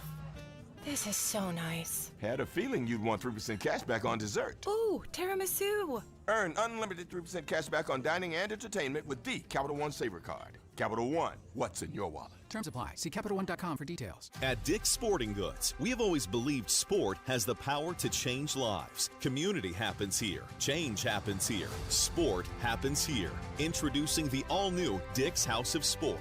Bringing new experiences, new services, and unrivaled selection from the top brands to a new place Strongsville can call home. Featuring a track and field, rock wall, a HitTrax multi-sport cage, and 3 golf hitting bays. Dick's House of Sport, now open at South Park Mall. Without an Advent clinic nearby, people suffering needlessly from chronic nasal congestion and sinus infections would be stuck with either Band-Aid or Sledgehammer solutions. Band-Aids are pills or nasal sprays, and they're not true solutions. Surgery is a sledgehammer, and that's what we're trying to avoid. Because most people don't need surgery for nose and sinus issues, nor do they want a 14-day recovery. Our unique Advent approach can, in 20 minutes in our office, open your blocked nose for good, with only 1-day recovery. I'm Advent founder Dr. Kandula. Outside of Advent's 4 walls, invasive surgery is what they'll recommend. But here, you will find effective and convenient in-office solutions to help you stop the need for Band-Aids and avoid the sledgehammer. Go to adventknows.com to schedule your appointment, because Advent knows when you breathe well, you live better.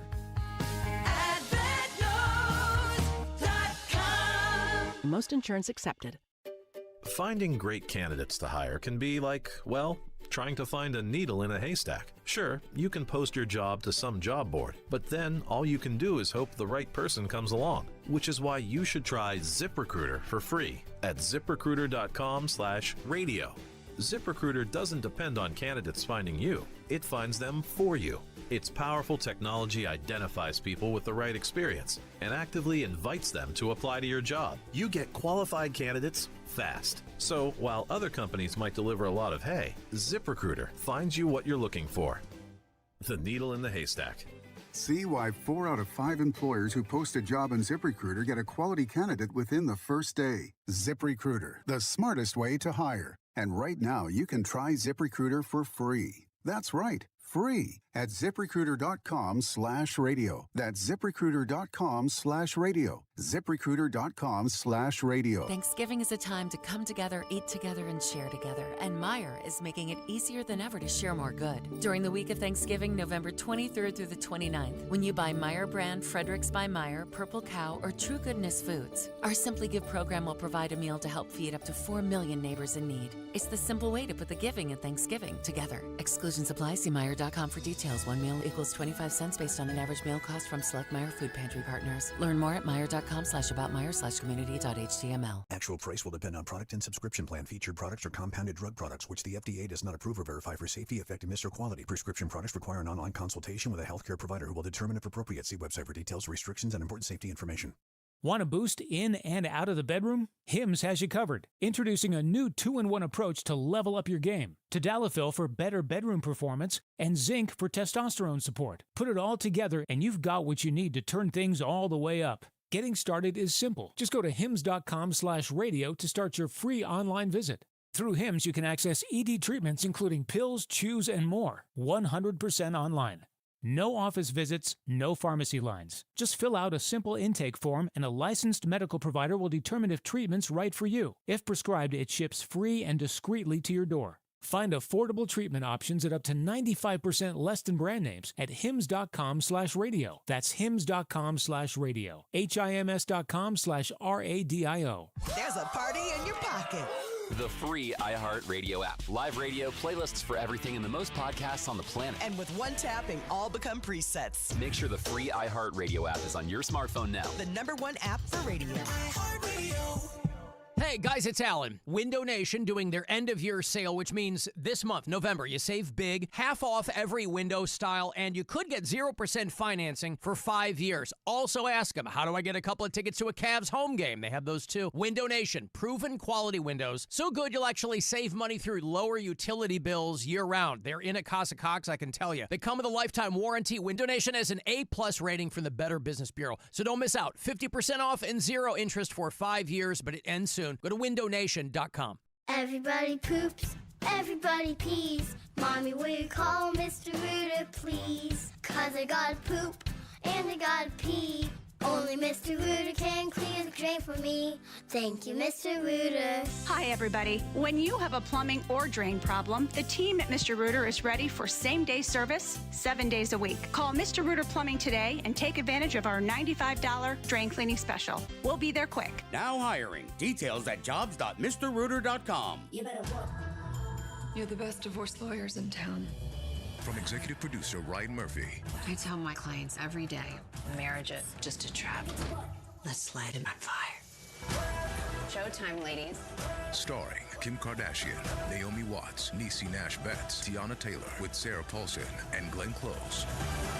God, I love my job.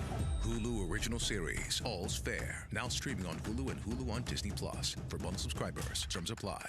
From the Avon Lake Chrysler Dodge Jeep Ram Studios, we say yes. The Buzzard. The home of the Buzzard. The Buzzard. This is 100.7 WMMS. Cleveland. Call the Alan Cox Show. Is this for real? Well, they're swearing in this. All kinds of effing and jeffing.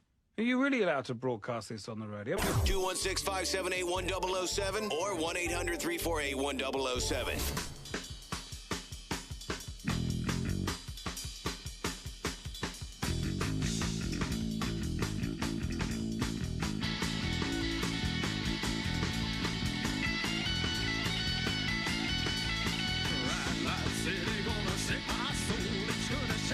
$35192. 35192. Want to send me a text to watch the show at the Alan Cox Show YouTube channel. Listen on iHeartRadio. You got a lot of bureau chiefs who listen on the app in Las Vegas. Christine's there. Jason's there. A lot of other people. I saw that Vegas is getting Cybertruck squad cars. The Las Vegas. Oh, good. The Las Vegas Police Department is getting Cybertruck squad cars because, of course, they are. Oh, what an attractive-looking vehicle it is, right? I thought that police departments across the country were trying to improve their community perception, not detract from them. Yeah, obviously, a lot of cops have been driving around for a long time now, like Dodge Chargers and things like that, and those are pretty rad. But the chief of police out there, or one of the sheriffs in Las Vegas, said that the Cybertrucks are a heck of a recruiting. Is it page 26 you hung up on? Yeah. Take two. Yeah, you ready? Yep. 3, 2, 1. One of the sheriffs said that the Cybertrucks are a heck of a recruiting tool. Yeah, well, you'll look like a tool, that's for sure. Without question. Yeah. You're going to look like you're driving a dumpster around, and you're going to be dressed up like a cop. Just the worst You looking fly, vehicle. you show up at a crime scene, and you can't get the doors open. Oh, you know what? I'll try to extract that dog from your ankle as soon as I get through to tech support. That video of that dude with the hot dog and the door closing, and he's like, look at how it doesn't compress the hot dog, and it hits it, and the door opens back up to the Cybertruck, and he sticks his finger in it, and the thing goes all the way down and crushes his finger. Yeah. It makes me laugh every single... I've seen it 50 times, and somehow it still makes me laugh. It could have been worse. Could put his wiener in there. Oh, listen. You don't want that. So, yeah, listen. The Las Vegas Police Department is going to be getting a fleet of Cybertrucks for their squad cars, and we'll see how that works out for them. Of course, they posted a big glossy video to announce it. The future of policing. Hey, can we fix the present of policing first? Till the power goes out. With all due respect, the nation's first fully operational Cybertruck patrol fleet. That's great, because what you don't want is the nation's first occasionally operational Cybertruck patrol fleet, which seems more likely. Yes. Given the tech, safer, smarter, and zero emissions. All right, well, listen, two things can be true. I'll give them props for that, right? No emissions. While they're bashing people's heads in, they won't be releasing any fumes into the air. And you won't hear them coming. That's what I worry about. So many cars are so friggin' quiet. I will be in this parking garage leaving at night. And the way that people fly through the parking garage, I don't get it, man. All the time. You're still in a parking garage, by the way. When Pound Cake was on the show, he used to fly. He used to break his balls multiple times a week. I'm like, you're whipping around these corners. There's still people there. I'm like peeking around the corner because there's cars. You know, you can't. Yep. Still, it's not an empty parking garage at night. There's residents upstairs, and so they're all parked there. And so when I'm leaving at night, I'm like looking around, and there's always some dude flying down the thing. Yeah, and we'll almost hit me the other night, and I'm like, bro. We'll almost get it tonight too, because there's a Cavs game, and people fly because they're cutting it close. They're trying to get into the arena. Yeah. Every time I walk, I'm always like I hug the wall. I walk right up against the wall until I get to my car. I mean, it's when I'm in the car usually that, I take my time pulling out. People are just whipping around corners. My pull-out game is strong, Rob. But you take your time. I sure do.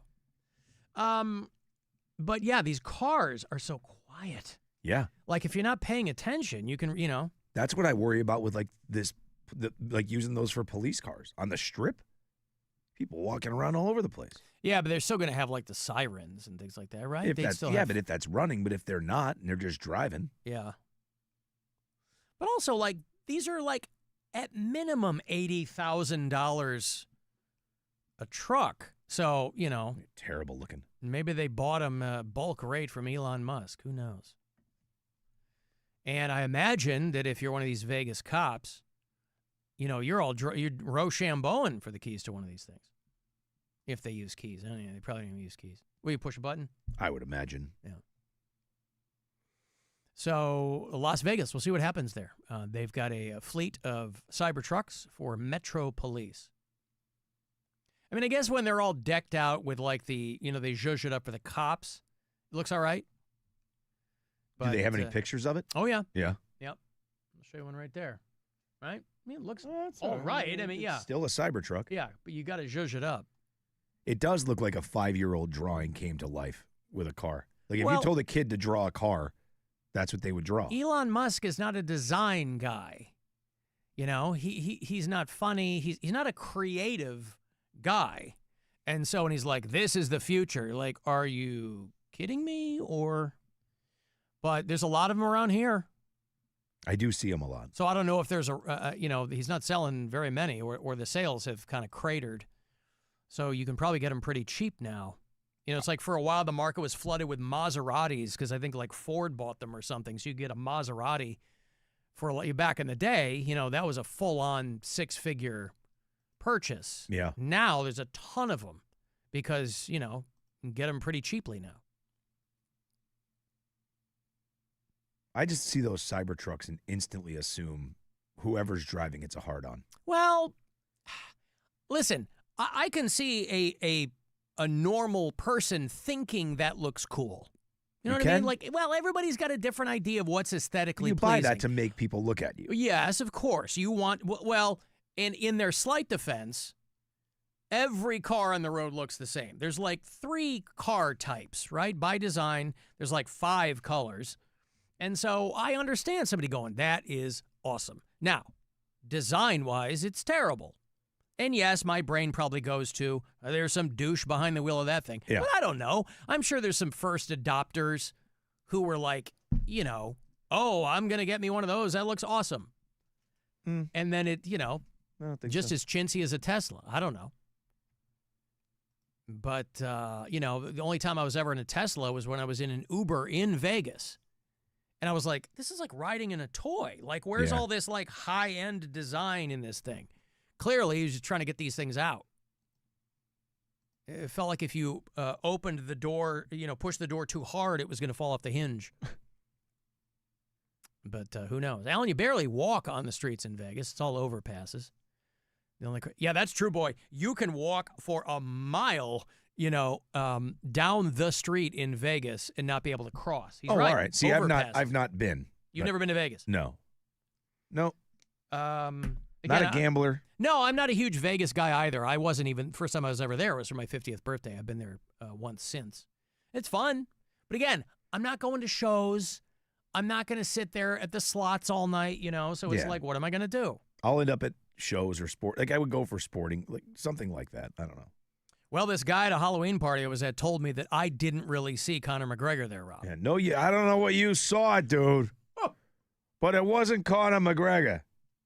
I don't know why a guy's from Boston, but he is. Yeah, why not? Because it sounds like the kind of guy that would push back on you would be from Boston. And I don't know that he's not from Boston. He didn't have the accent. Dude, let me tell you something. There's no way you were at a fight and saw Conor McGregor. Trust me.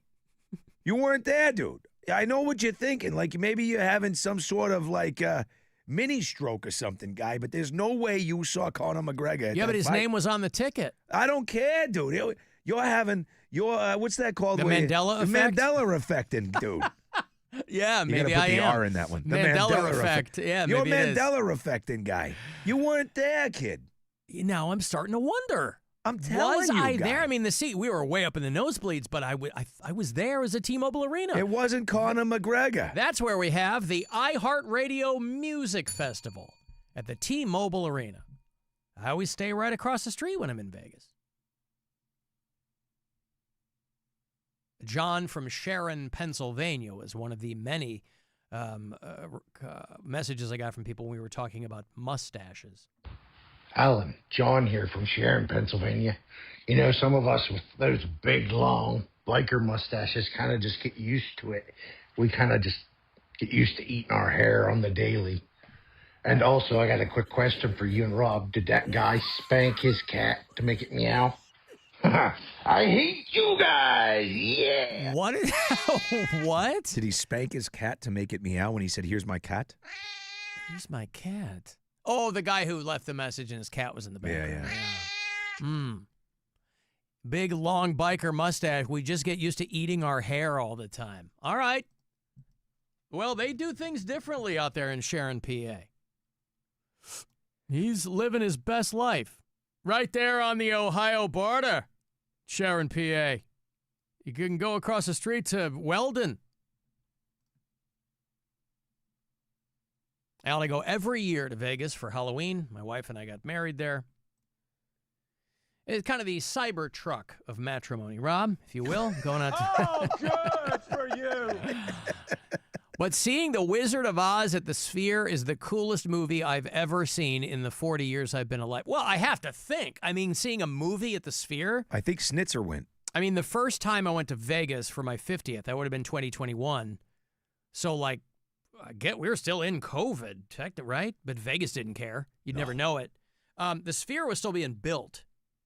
And so I think when I went back last summer before last maybe, the Sphere was done, but I didn't know anything. I think U2 was like the opening schedule at the Sphere. Yeah, I think Snitz just went and saw Wizard of Oz in the Sphere. Wizard of Oz. Yeah. Yeah, okay. I mean, again, that's not of course the visuals would be cool. Wizard of Oz is not a movie that would blow my skirt up. But yeah. I think I'd rather see a band there. Like people are like, I went to go see Fish. I'm like, okay, I get it. I don't know. You could see anyone and it would probably be the most amazing show you'd ever seen in your life just because of the aesthetics. But, I would have loved to have gone to see U2. I had friends at home in radio. We're going to see U2. Must be nice. Do you think, like when they were testing out the Sphere for The Wizard of Oz to show the movie, like a bunch of dudes just went halvesies and bought a gigantic thing of mushrooms and tested it and ran Dark Side of the Moon at the same time? I certainly hope so, yeah. I mean, you would have to, That right? would be the way to do it. That's what you do. Yeah. Have you ever done that? Synced up Dark Side of the Moon with the Wizard of Oz. I hosted a thing when I was on the air in Kalamazoo, Michigan, State Theater downtown. did that. Wizard of Oz and Pink Floyd. And so I hosted a thing where I was like, hey, everybody, thanks for coming out, blah, blah, blah. And I was there for the first 15 minutes and I split. Yeah. So I haven't watched the whole thing. You got to be in the right frame, but it works perfectly and it's awesome. Well, to me, it's kind of a you got your chocolate in my peanut butter, you got your peanut butter in my chocolate type situation. Oh, for Rob, sure. If I'm going to watch The Wizard of Oz, I don't want any distractions. I'm going to be laser focused on Judy Garland's Ruby Red Slippers. And conversely, if I'm going to listen to Dark Side of the Moon, I don't want to hear any lions talking. You don't know. You mute the lion. Is that what it is? Oh, yeah. You got to mute the movie. Well, wait. So you're only listening to the music? Yeah. Well, what's the point of that? It lines up perfectly. Lines up. Okay. Yeah. And the other one, there's another one, 2001: A Space Odyssey, matches up with Echoes at the end. Okay. From Pink Floyd. All right. That one's pretty sick, too. Now, what I do is I sync up the first Creed album with Big Mama's House. And I'll tell you what, it's amazing. It will blow your ever-loving mind. Wig flies right off. So, yeah. Alan, how do a bunch of people go halvesies?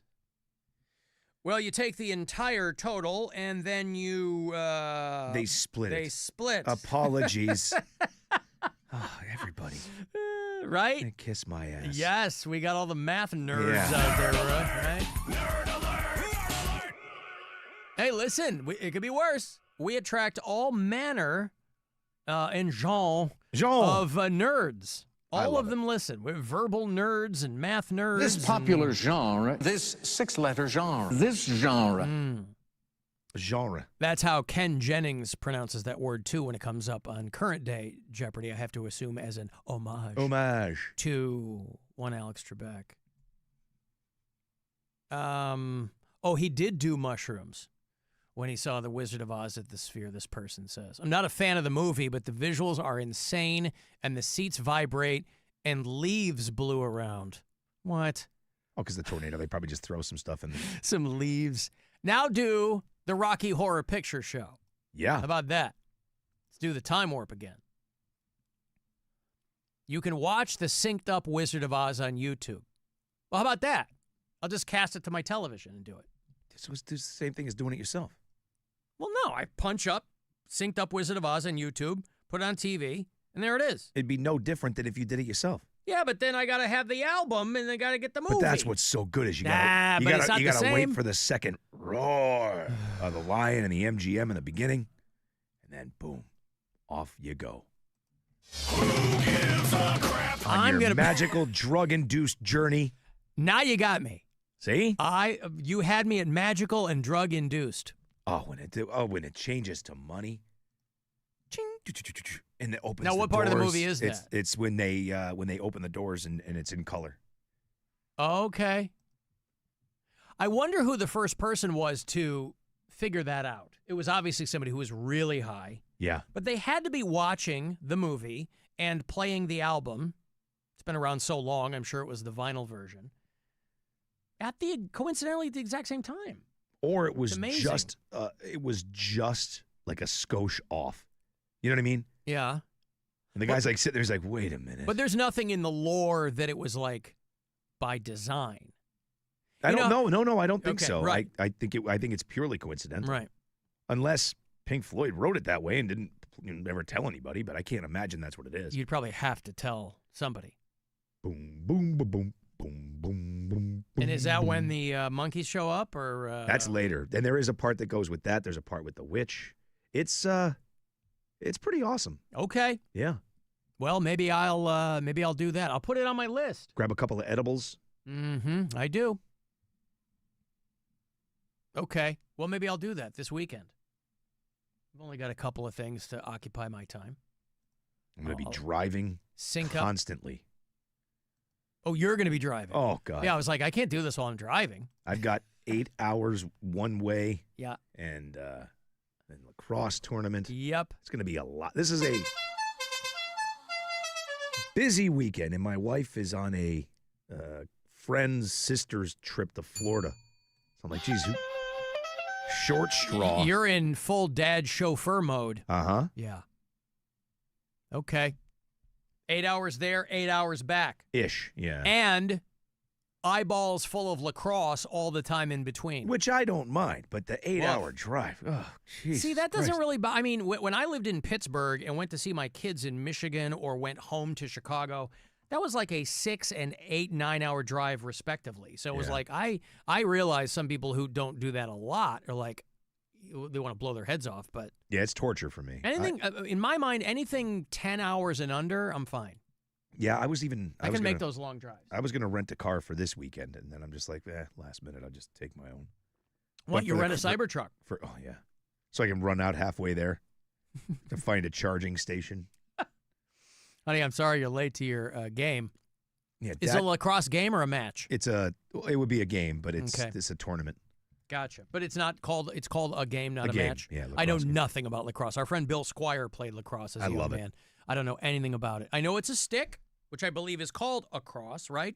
It's French, lacrosse, the stick, right? I think it's that simple. And then there's a net on the end. And then you run around and get the ball in the net. Am I warm? I don't know anything about.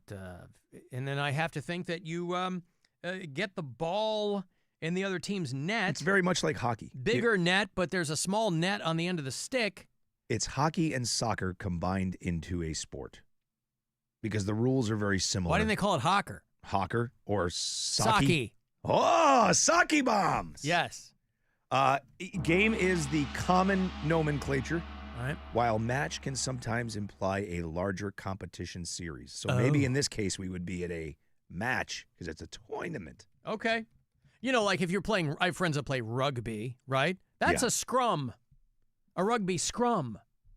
And that's people just beating the piss out of each other. I love rugby. I just do not have Again, I know nothing about it, but every guy I know, none of them are small. Oh, no. Giant humans. But again, I have, a scrum. I don't know anything about it. How about the band OAR? You know, it stands for Of a Revolution. Who knows? But their fans love this band. They've been around a long time. To wit, they are on the 3 Decades tour, referring to how long they've been out there doing it. And this isn't till next fall. They've announced the show. The tickets go on sale this Friday morning at 10 a.m. You can sign up for the pre-sale at liveoar.com. It's at Blossom next September the 11th. It's a Friday night, part of the Minutemen Workforce Solutions concert series. So you'll be hanging on to these the better part of a year. But then you'll have them. Ticketmaster.com with all the details. You want to go see OAR. Not sure who's with them. Friday, September 11th, next year at Blossom. Caller 10. Good luck. 216-578-1007. Or 800-348-1007. This is the Alan Cox Show. Everywhere on our free iHeartRadio app or whatever smart device you have. Just tell it to play the Alan Cox Show on iHeartRadio. From the Mr. Hero I crave the hero Weather Center. WMMS weather. Gusty winds continue this afternoon as an area of low pressure moves towards our north. A few gusty showers out of that as well. Otherwise warm and windy with highs in the low 60s today. Tonight we're back down into the 30s, a cold night as skies clear and the winds ease. And a quiet day on Thursday with sunshine, late day clouds. Highs are going to be cooler tomorrow in the upper 40s. This report is sponsored by Macy's. Macy's Veterans Day sale is on. Save big on furniture and mattresses. Top brand mattresses up to 60% off, plus an extra 20% off closeouts. Hurry in and save at Macy's Veterans Day sale. Going on now. Savings off select styles. Exclusions apply. Leaking water heater. Just call sales. Just call sales. This is the story of the one. As a custodial supervisor at a high school,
Make it a preset now. Love you, Santa.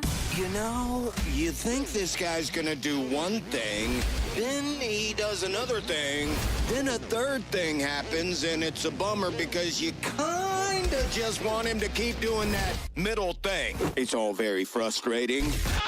The Alan Cox Show. WMMS.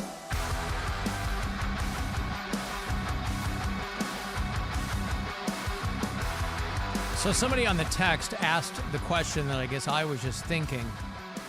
What happens when Dark Side of the Moon runs out? I mean, the movie's like twice as long as the album, yeah? Yeah. Then you're just watching the movie?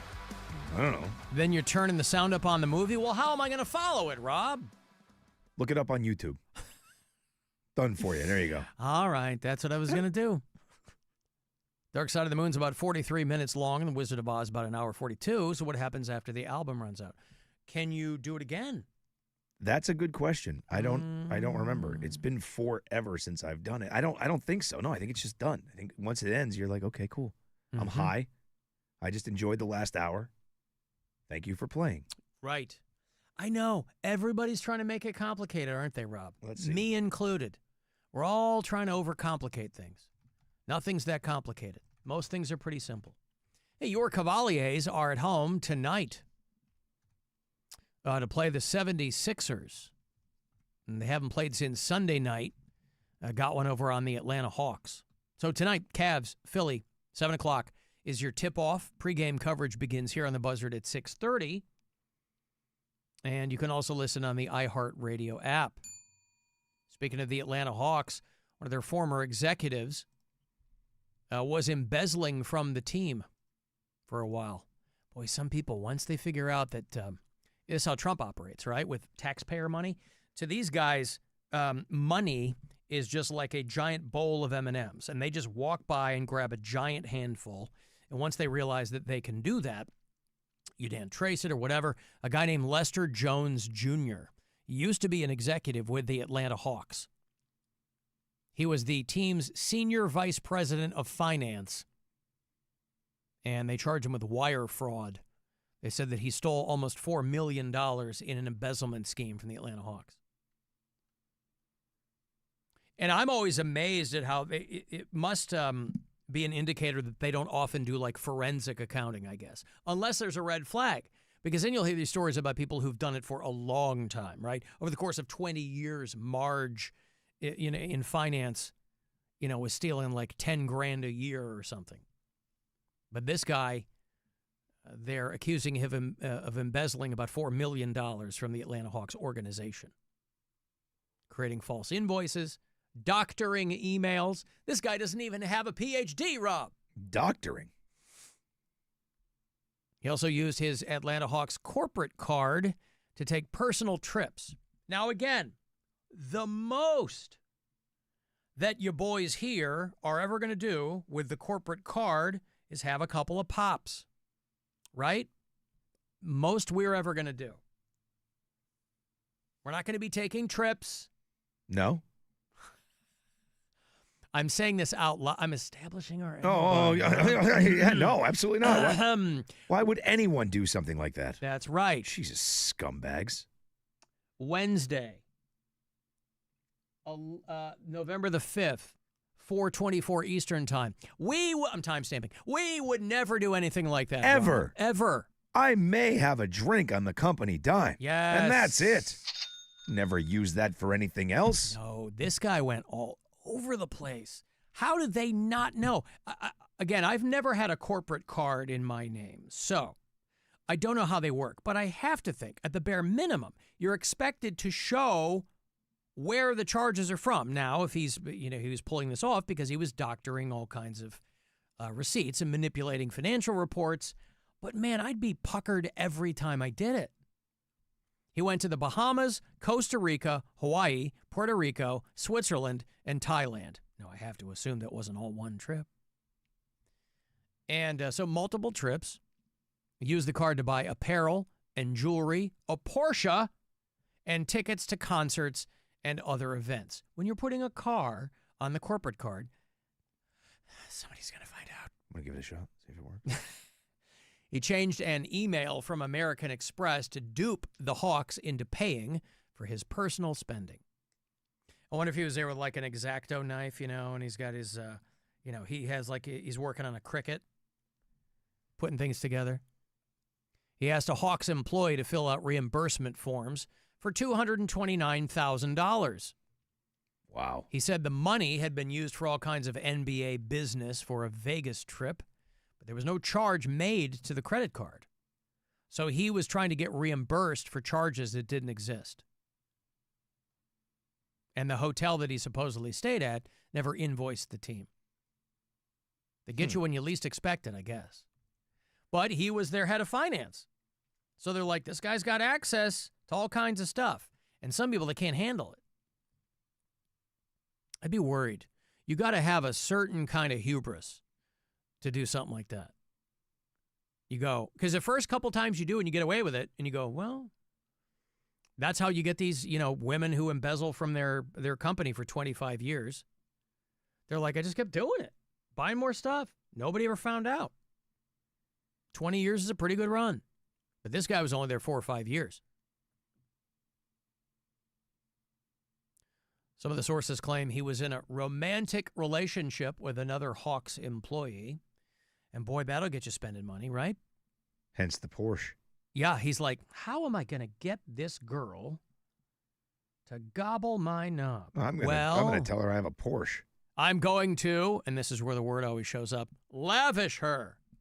They were living a lavish lifestyle. Is there any other sentence where you see the word lavish show up unless it's preceded or where it precedes the word lifestyle? Never see that anywhere. Yeah, nobody's using the word lavish willy-nilly, Rob. Notice that? Maybe. Like a home. Only time I ever see the word lavish is in one of these articles before the word lifestyle. A lavish home. Lavish. Yes, but isn't that part of living a lavish lifestyle? But it's not the word lifestyle. Well, that is true. That is true. A lavish home. A vehicle? He drives a lavish vehicle. Right. You mean like a Cybertruck. Exactly. Yep. A Porsche. Huh. Well, apparently lavish technically means spending or giving more than is necessary. So you're being overly generous. Now, I guess you could try to make the case, hey, this was all necessary. Lavish means more than what is necessary. And this is very reasonable that I would spend $229,000. So he's looking at 20 years in prison for wire fraud. Who even knew they were prosecuting white-collar crime anymore? And they want all of the property and any ill-gotten gains, Rob, from his embezzlement scheme. You say lavish, and the first person I think of whenever I hear that word is Robin Leach. Yeah. Right? It would always be the lavish lifestyle. Is he still alive? Lifestyles of the rich and famous. Is he still alive? Robin Leach is not still dead. alive. Yep, Robin Leach is dead. Yes. Robin Leach. Yeah. The lifestyles of the rich and famous. That's right. Lavish. Yeah, he got the idea for a show from a Good Charlotte song. Always complaining. Gentleman, as I said, who's had 105. Who has had 105 albums? Nobody. No, I don't think so. Nobody. No, I did one a year. One a year. No, but you're only 52. 2 a year. 2 a year. 2 a year. Yeah. But nobody's done that. Jesus, that's Tito Puente at 52 years old. Is that who that was? Yeah, Robin Leach talking to Tito Puente. He's an unbelievable percussionist. My drum teacher when I was younger was way into Tito Puente. 52 years old. Jesus. Robin Leach. Yeah. Died in Vegas. Run over, Rob, by a Cybertruck before they were even on the market. My funeral was a social event of the year. Born in London, died in Sin City. He had a stroke while on vacation in Cabo San Lucas, and a couple years later he had another stroke and died in hospice in Las Vegas. What a way to go. That does suck. Right now, I know that you have you want to talk about lavish. Rob has very expensive tastes. had this show been on the air when Lifestyles of the Rich and Famous was kind of at its peak, it's conceivable that you could have been on that show. Well, I mean, I don't have the money for that, but that's where I learned my taste of the finer things. Right. When he was sitting on those private planes, crushing back caviar with the proper crisps. It was him and 2 Chainz. It could have been you and him and 2 Chainz. Correct. Yeah. And instead, I had to just take my cues from the things he'd done, and especially in rerun form. I go back and I watch those things now, and that's where I'm like, oh, right. That's what I need. He did an episode of Celebrity Wife Swap with Eric Roberts. Really? This is my wife. Keep your hands off of my wife. Robin Leach once remarked when people would criticize the show, nobody would watch Lifestyles of the Poor and Unknown. It's not wrong. I believe that show is called Intervention. Cops. Yeah. Wow.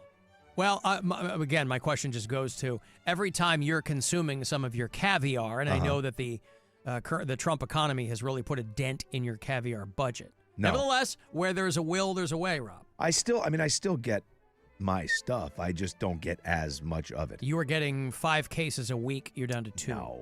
Oh. I was doing about a case a month. A case a month? Yeah, now I've cut back. All right. I'm making it stretch over a couple of months. Going halvesies with a neighbor? And a couple extra people. Because halvesies. Yeah, you're in a caviar purchasing group, like an LLC. That's correct. But I guess my thought was, when you consume caviar or when you enjoy the finer things, do you think of Robin Leach? It's interesting that he is so singularly associated with that. Yes.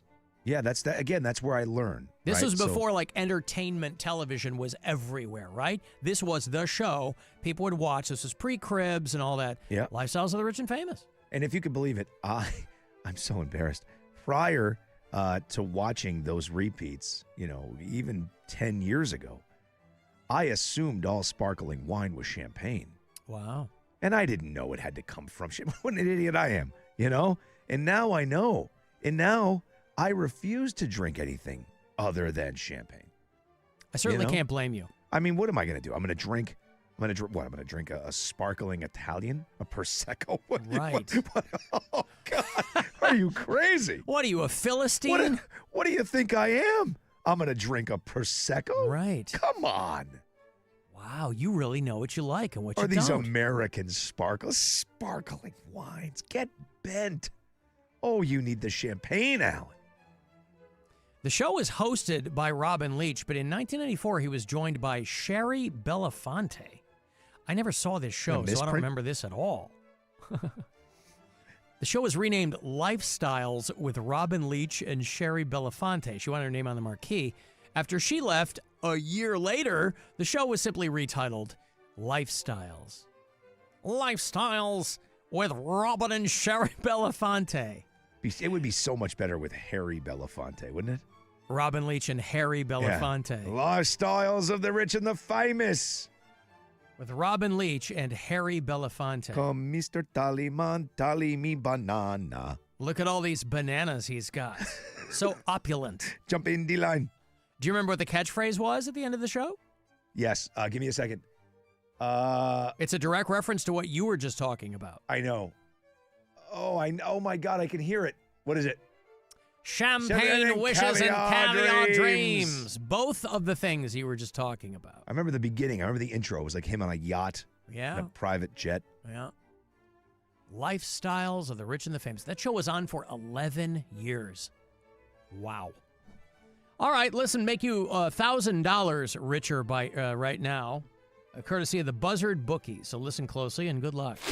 This is your chance to bet with the Buzzard Bookie and win $1,000 now. Enter this nationwide keyword at WMMS.com. Dollar. That's dollar. Enter it now at WMMS.com. I was reading about how Tom Brady cloned his dog. Yeah. And in 2025, this doesn't feel like a big deal. Who else did that? Didn't somebody do it years ago? Yeah. Like Dolly Parton or Joan Rivers. Didn't somebody clone their dog?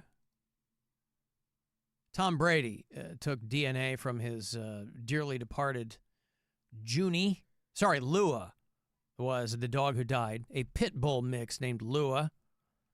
And the new dog, Junie, was cloned at a place called Colossal Biosciences. Of course, he's an investor in that, so it's in his best interest to put this on the front page. Took blood from his elderly dog before she died Christmas of 2023, and they grew a new dog. So who gets the clone? That was before he and Giselle broke up. Well, I'm sure he does. You think so? I'm sure. Why wouldn't she? People fight. Sounds like people that was fight his over dog. much smaller details than the pet. I'm sure Giselle doesn't care about the dog. Really? I have much better things to do. I am parking my Pilates teacher. I don't know if that's what she sounds like. That's what I assume she sounds like. Clone of their beloved dog. All right. Well, the company that he is invested in charges between $50,000 and $85,000 for dog cloning. Oh, that's good. Pretty good racket, right? Because I can't imagine that's not the cost of doing it. They're just like, hey, if you get somebody in the door who's ready to do this, they got deep pockets. Yeah. You can hit them up for anything. It's Tom Brady. It's Name like a price. the wedding or funeral business. Because a while back, all the cloning stories, this is a pretty standard, it makes sense. All the cloning stories of the past couple of years were these scientists who claimed that they cloned something from like prehistoric times, right? Oh, we've cloned saber-toothed tigers or whatever. But they never want anybody to inspect their work. So people are properly skeptical. Tom Brady cloned his dog. Diane Keaton apparently left $5 million to hers. So another one of these people who, I didn't think Diane Keaton had any kids. I go, all right, she wasn't married. She's a rich old lady. It's absurd, but okay. Now she got a couple kids. She adopted a couple of kids in the 90s. I'm sure there's money for them. But she left her dog, Reggie, $5 million in her will. That's good. Why wouldn't you just donate? They're like, she was such an animal advocate. Now, I don't know where the rest of the money went. Maybe she did donate twice that to the ASPCA or something. But the person who's going to get the $5 million is the person watching the dog. That's it. And it's allocated for the dog, air Yeah. quotes. Yeah. Dog's eating kibble. Diane Keaton said that the great loves of her life were her children, Al Pacino, architecture, and Reggie, the dog. You know?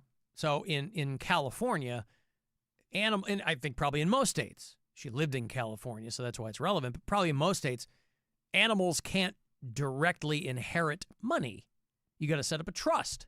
You want to talk about embezzlement. Oh, yeah, I'm in charge of the dog's trust. Yeah. How much did it get? $5 million? What does that dog cost to take care of every week? Let's go for a ride, Fluffy. Couple $100? Yeah. You're going to live on a farm.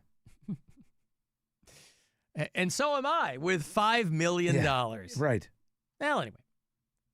She was a fierce animal advocate. She was a board member for an animal center in San Diego County. And they said that she's donated $5 million to her beloved dog, Reggie. I'm going to show you a piece of video here. Speaking of dogs, an aquarium in Japan, for whatever reason, you're never going to out-weird Japan, whether it's food or culture or art or whatever. God bless them. There is an aquarium in Kobe, Japan, where they have an quote-unquote educational exhibit where you can sniff recreated animal asses. You sniff the portraits, and somehow this is educational in you learning what animal anuses smell like. Mm-hmm. I'll show you a piece of video here of people walking around this butt museum. Animal butts that are artificially scented, replicating the scent of various animal anuses. There are glass-framed images of different animal butts with small openings. You can truly feel the scent of the animals, but when you touch or push your nose at the openings. It is said that each frame is sprayed with carefully made fake scents that smell like an animal's bum. If you've been curious to know what a penguin's bum or a tiger's rump smells like, now you can find out. Yeah, I haven't been. I got to tell you, Nope. that hasn't occurred to me one single time. I mean, you can, if you'll pardon the pun, you can frame this as educational. But it's a novelty, to be sure. Well, you would have to assume it's going to smell like whatever they are. If they're like a meat eater, if they're vegetarian. But also, they're not going to smell that different. Well, This is an alpaca. Oh, this is a penguin. Yeah, it's ass. Well, Smells like ass. I bet you the penguin ass smells more fishy than the alpaca ass. I don't know what alpaca eat. I think small children? Plants. So if you find yourself in Kobe, Japan, You go to check the that out. Ass sniffing museum. Yes. This one smells human. Just somebody just standing there scratching. Perdone. Excuse. Excuse. Me dispiace. Excuse. All right. Hey, take a break here. 35192. Want to send a text? You can listen wherever you are in that iHeartRadio app. The Alan Cox Show on 100.7 WMMS.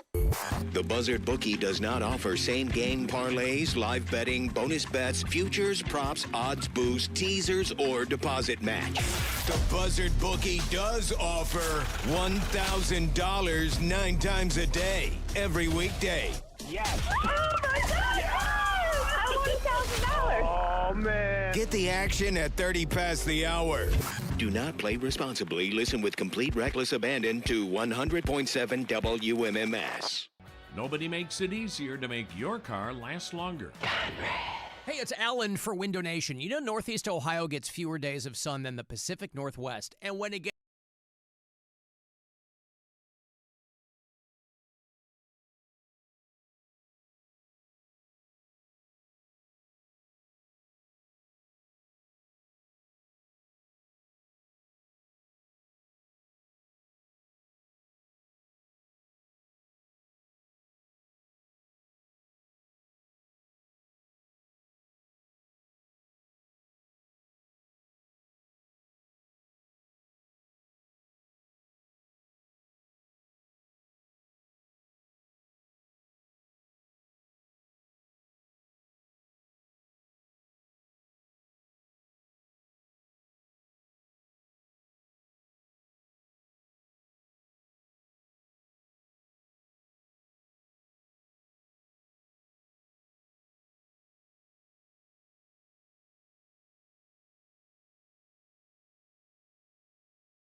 Cleveland. Call the Alan Cox Show. He'll tell you all the best knock-knock jokes, plus his surprising opinions about Hawaiians. 216-578-1007 or 1-800-348-1007.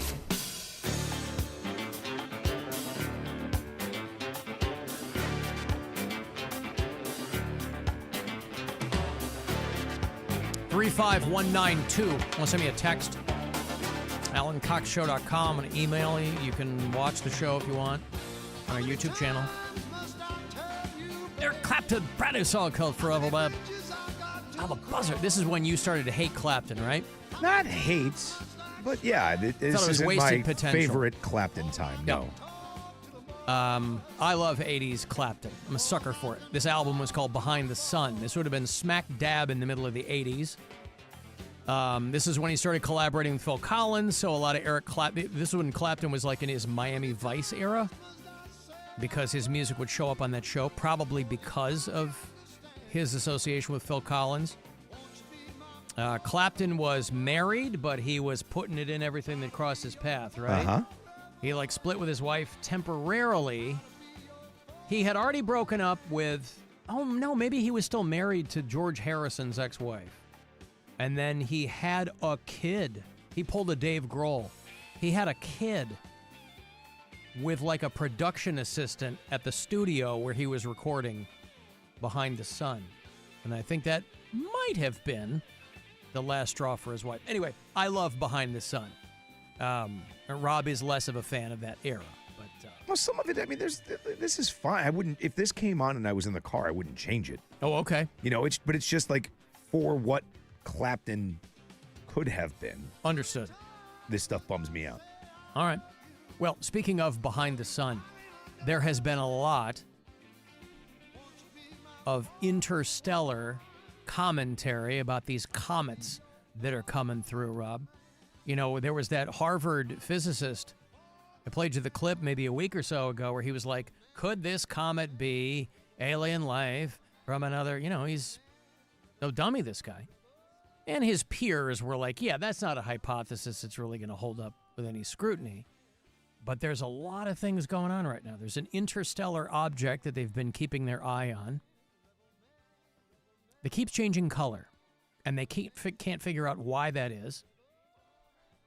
And it shows signs of non-gravitational acceleration, which is not wildly unusual, but they can't figure out why it keeps changing color. And it's showing signs, like I said, of this acceleration as it approaches perihelion, Rob. Now, for people who don't understand astronomy, perihelion is the scientific term for that space between the anus and the genitalia. God, I was hoping that's where you were going. I think that's what it is. Space taint. I'm pretty sure that's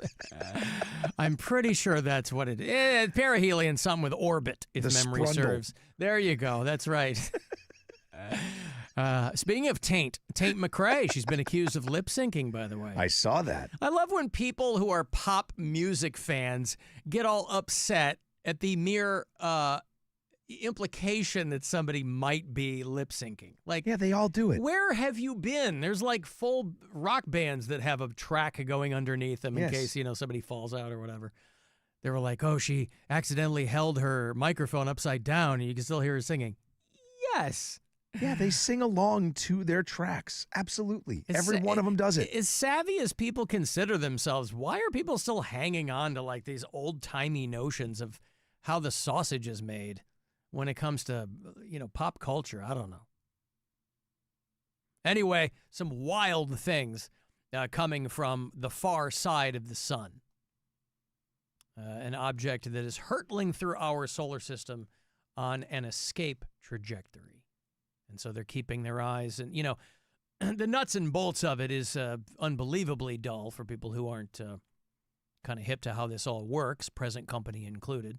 But I am fascinated by these things. So the biggest question is why it keeps changing color? Well, that's the biggest question that people who know about this stuff have. They're like, there's a logical reason for it, most likely. We just can't figure out what that is.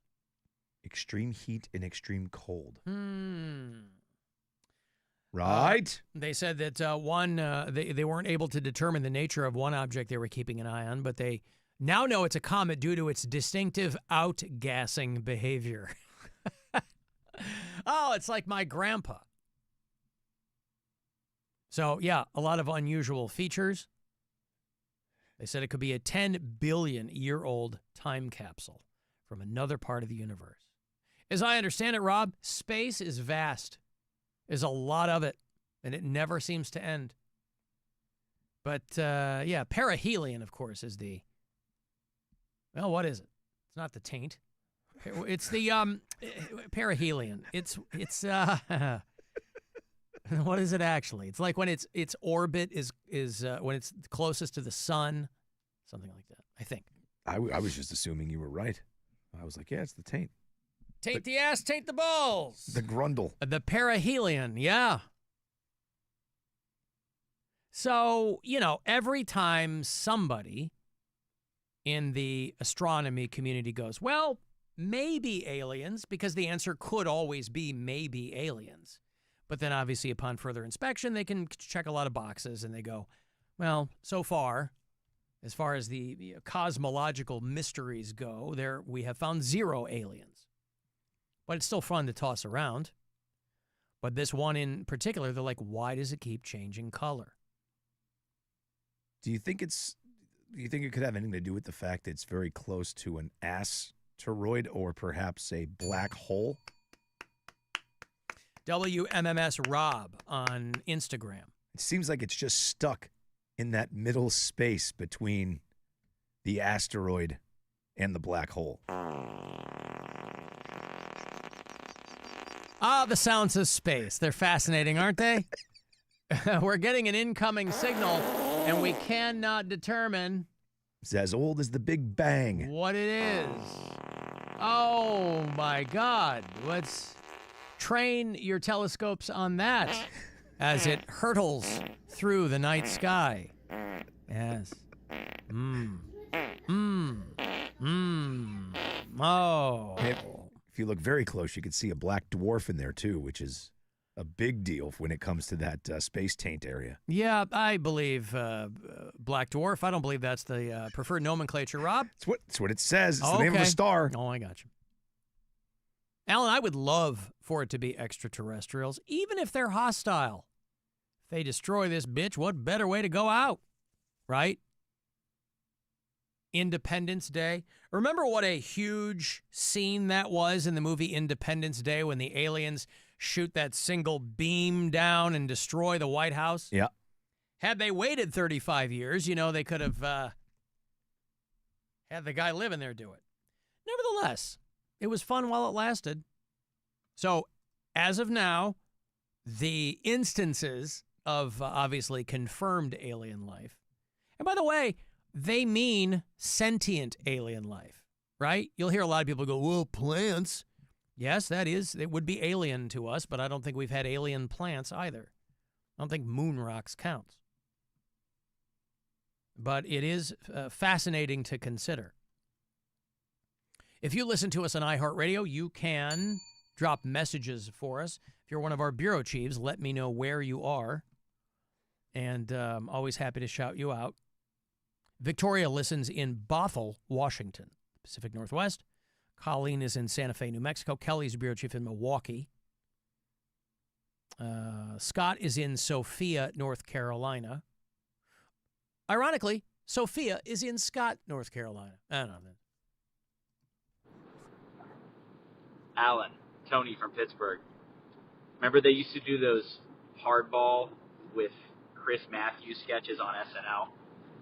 They had one where Tracy Morgan played Harry Belafonte. You have to look up the clip of just him saying crazy stuff. It's one of my favorite all-time go-to SNL sketches. Hate the show, bye. Tony in Pittsburgh. It doesn't even have the accent. It doesn't even have the kindness, Rob. Didn't even try to put it on do for the you. accent. Tracy Morgan and Harry Bell. Yeah, Daryl Hammond would play Chris Matthews. And I mean, you're talking like 25 years ago on that show.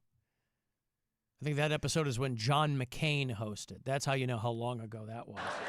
dear Lord. Belafonte, hit me with a quick one.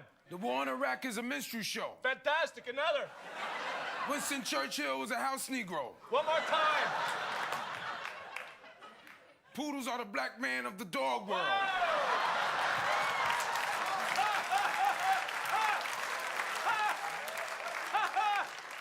I am never going to get tired of this. Boy, Tracy Morgan was so skinny back in the day when he first started in SNL. Did you see his new girlfriend? I thought he was married. Nope. Oh. No. Yeah. It's good to have Walmart money, boy. I mean, it's not like the guy was poor before. You know what I mean? No, he but jumped it's up a notch, of different course. level, but yeah. I Tracy mean, listen, I wouldn't Morgan, want to girlfriend. I wouldn't want to go through what he went through to get it. But Tracy Morgan confirms he has a new girlfriend. Steps out with mystery woman. He's 52. She is. They didn't disclose her name. he's wearing his all red. He's got the do-rag on. She got some cakes. Oh.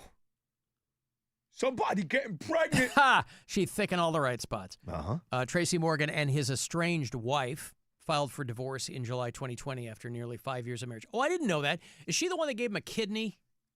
Wasn't the story on Tracy Morgan like, or a girlfriend gave him a kidney and they dumped her, or he divorced his? Yeah, someone. I don't know if it was her. You see that cat? He's got a new show that is getting no promotion at all. What's it on? He had a show called The OG on TBS or I something. like that. That was Tiffany Haddish was in that, I liked right? it too, but I don't think anybody watched it. No, it's called Crutch, and I only saw a promo because it's on Paramount Plus, and it was a pre-roll before I was watching Mayor of Kingstown, and it was a pre-roll before that. I'm like, ooh, what's this? Like Tracy Morgan, and it looks like a standard like 3-camera sitcom. It's him and I think Cedric the Entertainer. I'm like, what show is this guy not on? But yeah, Tracy Morgan is Crutch, now streaming. And I was like, I've never heard of this before. I'll have to check it out. So he has a new show, a new sitcom on Paramount Plus. I love him. I love him too. He's been on the show a couple of times. Not for a long time. He is impossible to keep, to talk to. That's the thing. You just let him run. You cannot have like a conversation. No. Or at least I wasn't able to. No, nobody can. He's going to just have a long, runs. yeah. If you have a long amount, I had him on in Chicago. I had him on in Pittsburgh. I never had him on here, but yeah, you just let him go. Yeah, because he knows what he's doing. I mean, that's Tracy. He and his ex-wife have an 8-year-old daughter, and I guess that was a little acrimonious. Yeah, but yeah, he got a lot of that Walmart money. So, but he's 52. His ex-wife's 34. He looks way older than 52. Tracy Morgan? Yeah. I think he looks younger than 52. Do you really? Yeah, 52. In that picture you're looking at right now? Like, is it him with his girlfriend? Oh, this one. Where she's in, like, the dress. Oh, no, I'm sorry. That's his ex-wife. Oh, where's the girlfriend? I'm not even seeing the girlfriend then. They're walking out of a restaurant or something on a sidewalk. Is this in the New York Post or something? I forget where I saw it. Let me see. Tracy Morgan. Oh, so the picture I was looking at the whole time was his ex-wife.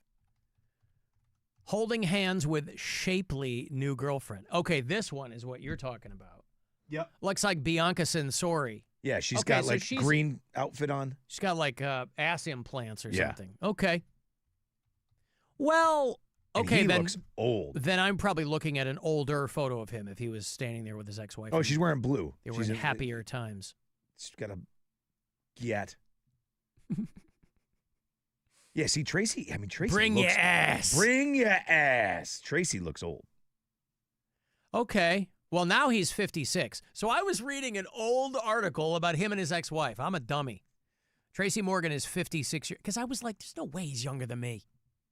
I got to tell you, I'm hungry for cakes. Yeah. Stop. Take a look at them cakes. People online joking about his younger companion living his best life. Well, good for him. I love Tracy. Anyway, he's been married twice before, has kids from both wives. And, his personal life has kind of been all over the place. Not that that's any of our business, Rob. This new one's going to get pregnant. No time. Well, that's no time. probably Alan. part of the appeal to her, right? I would imagine. He's going to leave it in, and she'll get some Walmart money. Only takes one time. Leave it in. 56-year-old Tracy Morgan spotted walking in New York with his new girlfriend. All right. Oh, there's a piece of video there. I see. Hey, how about that? Yeah, he's got a real, he got her off like an album cover or something. Oh, without question. Yeah. Oh, good for him. Hey, listen. She was in that last video for the Yin Yang Twins. If you can find something that makes you happy, grab it with both hands, bro. There's both hands needed for that one. Yeah, they sure do. He needs an extra hand. Uh-huh. Alan, you're thinking of George Lopez with the kidney. Maybe? I mean, there's a lot of kidneys to go around. And Clutch is a spinoff from The Neighborhood. Oh, all right. Well, okay. Was Tracy Morgan in The Neighborhood? I knew Cedric the Entertainer was. I couldn't tell you. Yeah, same. That's one of those shows we were talking about a while ago. The Neighborhood is one of these shows, a network sitcom that's been on for like 8 seasons, and I've never met a single person who watches it. But people clearly do, because they're not, network shows aren't charity cases. You know what I started watching on CBS? DMV. Did you watch it? You know what? It's funny, and that's another show that they're not really promoting. No, but it's funny. The cast is great. It's got Keith from Righteous Gemstones, Yeah. Tim Meadows, Molly Yeah. Kearney from right here in Cleveland, Ohio. She had a very short stint on Saturday Night Live. She's the one that runs the whole joint, right? Yeah. And Harriet Dyer, who is the blonde, is an Australian actress. She's on an Australian show I love called Colin from Accounts. She and her husband do it. It's an Australian sitcom that's also on Paramount, so she must have some deal with them. But it's really funny. So I know her from that. She does an American accent in this. Yeah, there's only a few episodes, yeah, but it's funny. it's very good. It's called DMV. It's like very much like The Office. Yeah, for a network sitcom, it's pretty good. But again, there's so many shows. It's like the networks aren't even promoting their own shows anymore. You'll just see them on the streamers. I keep waiting for the Keith guy, to go into something that sounds like Keith. He hasn't done it yet. Well, because he's got short hair, and so, but he's like the Office Lech too, right? Yeah, so yeah. he's, it's not exactly playing against type, Right. But no, it's funny, and I love the Tim Meadows renaissance. By the way, Tim Meadows, I feel like was gone for a long time, and now he's in everything. And I love he's in Peacemaker, he's in DMV, he's in the reoccurring joke of his chair makes me laugh every single time. Yeah. Have you watched more than one episode of it? Yes. So it just keeps happening, and every time I laugh. I don't know. It's so dumb that something like that would be so funny to me. I mean, for a while, Tim Meadows had the SNL record. He and Kevin Nealon. Tim Meadows had been on that show for 10 years, and people were like, "Oh my God, 10 years!" Now you got Keenan going on 20 plus. Because Kenan Thompson is like, "Why would you voluntarily leave Saturday Night Live?" Because everybody thinks they're bigger than that. They Well, think they and can some people be- are. I mean, you're going to get a lot of things thrown at you, but I think currently the vibe, we just had Michael Longfellow in here, right? He was at Hilarities this past weekend. He was on for 3 seasons and kind of unceremoniously let go. He's like, he was very sanguine about it, but he's like, it's what it is, whatever. But back in the day, it was like Lorne Michaels was taking every sketch they did and trying to make it into a movie after Wayne's World. Right. Tim Meadows got The Ladies' Man. And, Law of Diminishing Returns. The Ladies' Man, I thought, was very, very underrated. I I couldn't thought that finish was it. a very funny movie. I didn't think the bit was funny. Oh, you didn't? No, Okay. The lisp and everything. Like, I got what they were going for, but I just That's didn't. about the craziest thing I ever thought Yeah, of. I didn't think that. I don't find lisps, as a kid that had a lisp, I don't find them funny. And I certainly don't understand why adults still have them. But that's just me. I have a lisp bias, Rob. You know what I mean?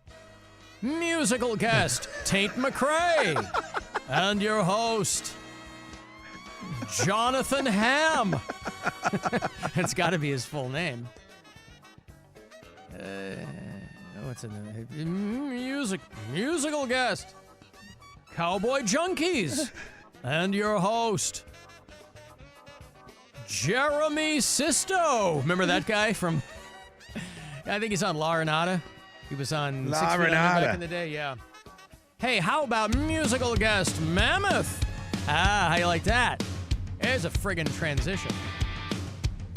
Wolfie Van Halen and Mammoth, we got them coming back to Cleveland. We did an MMS show with them last spring at the Foundry. It was great because that's a smaller venue, and these guys are a big rock and roll band.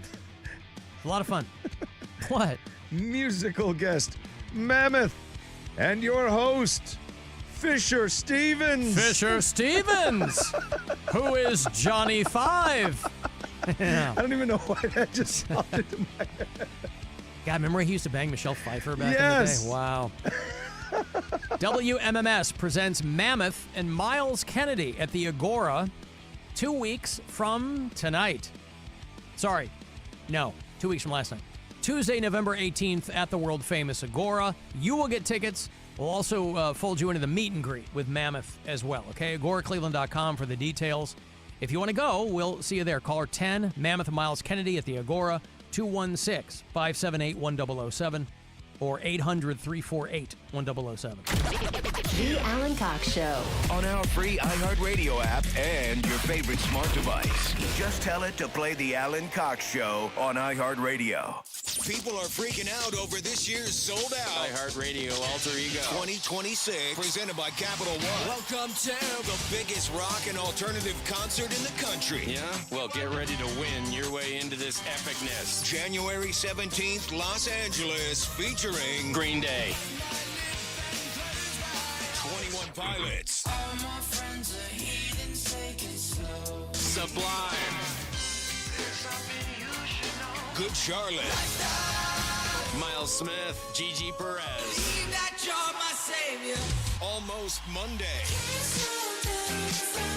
and Cage the Elephant. The ultimate sold-out rock show. Win your trip to experience the Alter Ego action. Your next chance to win is coming right here. Capital One is the proud presenting partner of Alter Ego, bringing great products, rewards, and services to its customers. What's in your wallet? From the Universal Windows Direct Weather Center, WMMS Weather. Gusty winds continue this afternoon as an area of low pressure moves towards our north. A few gusty showers out of that as well. Otherwise warm and windy with highs in the low 60s today. Tonight we're back down into the 30s, a cold night as skies clear and the winds ease. And a quiet day on Thursday with sunshine, late day clouds. Highs are going to be cooler tomorrow in the upper 40s. This report is sponsored by Fresh Time Market. Fresh Time Market, where quality meets savings every day. From delicious meat and seafood to fresh produce and well-being essentials. You'll get big flavor without the big price tag. Fresh Time Market.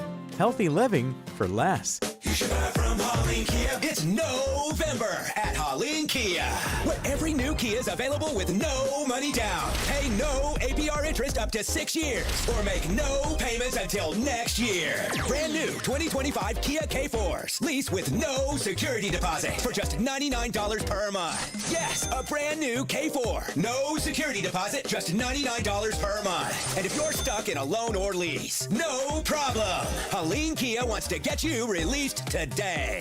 Don't miss November from Holleen Kia. With no money down, no interest for 6 years, no payments until next year. Or drive home a brand new K4, just $99 per month. Only at Holleen Kia in North Olmsted and Sandusky. You should buy from Holleen Kia. Unapproved credit through KMF. Offers may not combine. Plus tax, tag, license, and dock fee. 24-month lease. $36.25 to it. Signing each. 10,000 miles per year. Example, 2025 Kia EV6. 75% LTV. $13.89 cost per thousand. Dealer deferred payments. Interest accrues for date of sale. Negative equity refinanced. Expires 11/30/2025. The time has come. Sonic Temple Festival returns to historic Crew Stadium in Columbus, Ohio, May 14th through 17th with My Chemical Romance, Tool, Bring Me the Horizon, and Shinedown. Plus, Pierce the Veil, Good Charlotte, The Offspring, Sublime, Godsmack, Breaking Benjamin, Marilyn Manson, Stained, Rise Against, Lamb of God, Megadeth, Hailstorm, All Time Low, Yellow Card, Simple Plan, Electric Callboy, Stone Temple Pilots, Bush, Public Enemy, and so many more with an added 5th stage. 4 days of the biggest names in rock and metal. Sonic Temple in Columbus, Ohio, May 14th through 17th. 4 days, single day, VIP, and rock royalty passes are on sale now for as low as $1 down. downtown at SonicSimpleFestival.com. Hey, it's Charlie here for Mr. Rooter, your professional plumbing problem solvers. They solve clogged drains, sump pump failures, leaky pipes, and can help you get ready for all winterization needs, including stormline inspections due to leaf buildup. Plumbing problems are stressful, but not for Mr. Rooter. They take the stress right off your shoulders by solving your problem the same day you call them. You heard me right. Same day service, 7 days a week. Visit them at MrRooter.com. That's MRRooter.com. Now hiring with competitive pay and fantastic benefits. Mr. Rooter. 0, 0, 0 is all it takes at Ken Ganley Kia.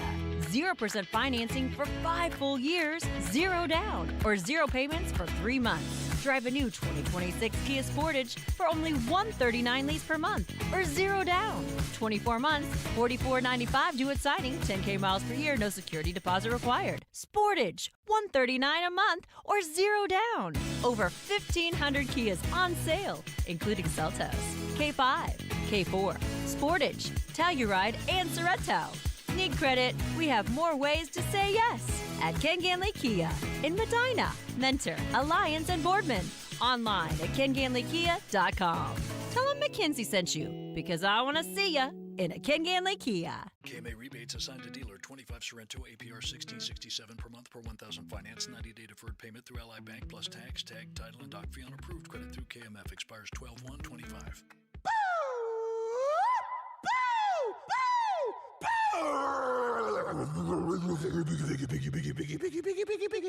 Rosie? This hog call was performed by the Barbarian. Think you can outcall him? Join the Royal Hogs Calling Contest in Clash Royale from the 5th to the 15th of November. You could become the official sound of the Royal Hogs evolution. Visit hogcall.supercell.com. Severe weather is on the rise every year, and millions are choosing to protect their homes with Generac standby generators. Would you like to be a part of this lucrative industry? Generator Supercenter, the nation's #1 Generac generator dealer, has franchise opportunities available in your area. Join the industry-leading team with a proven franchise model generating 3 streams of revenue. Limited opportunities are available. Learn more now at GeneratorFranchise.com. That's GeneratorFranchise.com. Cleveland Clothing Company, the land's one-stop shop for all things Cleveland. Shop Cleveland tees, hoodies, accessories, and of course, the official WMMS Buzzard gear at all 4 locations around town and online. Shop now at clevelandclothing.com, the brand of the land. This is the story of the one. As a maintenance supervisor at a manufacturing facility, he knows keeping the line up and running is a top priority. That's why he chooses Grainger. Because when a drive belt gets damaged, Grainger makes it easy to find the exact specs for the replacement product he needs. And next day delivery helps ensure he'll have everything in place and running like clockwork. Call 1-800-GRAINGER, click Grainger.com, or just stop by. Grainger, for the ones who get it done. 'Tis the season to be even more jolly, thanks to Fa La La La La Low Meyer prices on many of the hottest must-have brands and toys of the season. Take an incredible 20% off the brands you know and love, like Barbie, Play-Doh, Melissa & Doug, Crayola, Squishmallows, and Hot Wheels. Even select Lego Star Wars and Disney items are 20% off. So put on your Santa hat and get ready to deck the halls with gifts and savings at Meyer. Exclusions apply. See all deals in the Meyer app. Hey, it's Doogie here, and this month Avon Lake Chrysler Dodge Jeep Ram is turning Black Friday into a month-long sales event. Avon Lake CDJR has new 2025 lease specials starting at just $199 a month and up to $20,000 off MSRP, plus 0% financing for 72 months, available on select models. Mention Doogie when you buy your car and get a $250 Amazon gift card on top of all the other offers. Avon Lake CDJR, just 20 minutes from Cleveland. Visit AvonLakeCDJR.com today. Why choose a Sleep Number smart bed? Can I make my site softer? Can I make my site firmer? Can we sleep cooler? Sleep Number does that. Cools up to 8 times faster and lets you choose your ideal comfort on either side. Your Sleep Number setting. Enjoy personalized comfort for better sleep night after night. It's our Black Friday sale. Recharge this season with a bundle of cozy, soothing comfort. Now only $17.99 for our C2 mattress and base, plus free premium delivery. Prices higher in Alaska and Hawaii. Check it out at a Sleep Number store or sleepnumber.com today. Traffic. The Elk and Elk Traffic Center. If you were injured on the job, call the attorneys at Elk and Elk, 1-800-ELK, Ohio. Wet and windy drive for motorists this afternoon. Inbound East Shoreway, pretty slow go. Almost East 5590 West through that construction zone between West 65th Street off and on to McKinley. 77 South from Pershing to Grant. 480 West, a slow go from Warrensville Center and across the Valley View Bridge. Jackie Robertson, the Total Traffic Center. This report is sponsored by Raising Cane's. I'm Kirk Herbstreit, and today I'm eating Raising Cane's. I want a solid bench of 4 chicken fingers, crinkle cut fries with Texas toast. Now back to you, Todd. So the usual. Make Raising Cane's part of your game day lineup. Jenna World, Jenna Jameson, Vivid Video, and The Valley is a new podcast about the history of the adult film industry. I'm Molly Lambert, and I'll be your tour guide on a wild trip through adult films. We get paid more than the men. We call the shots. We say who we want to work with. In what way is that degrading? That's us taking hold of our life. Open your free iHeartRadio app, search Jenna World, and listen now. Press the yellow button to begin enjoying your Alan. What is an Alan? The Alan Cox Show. On 100.7 WMMS.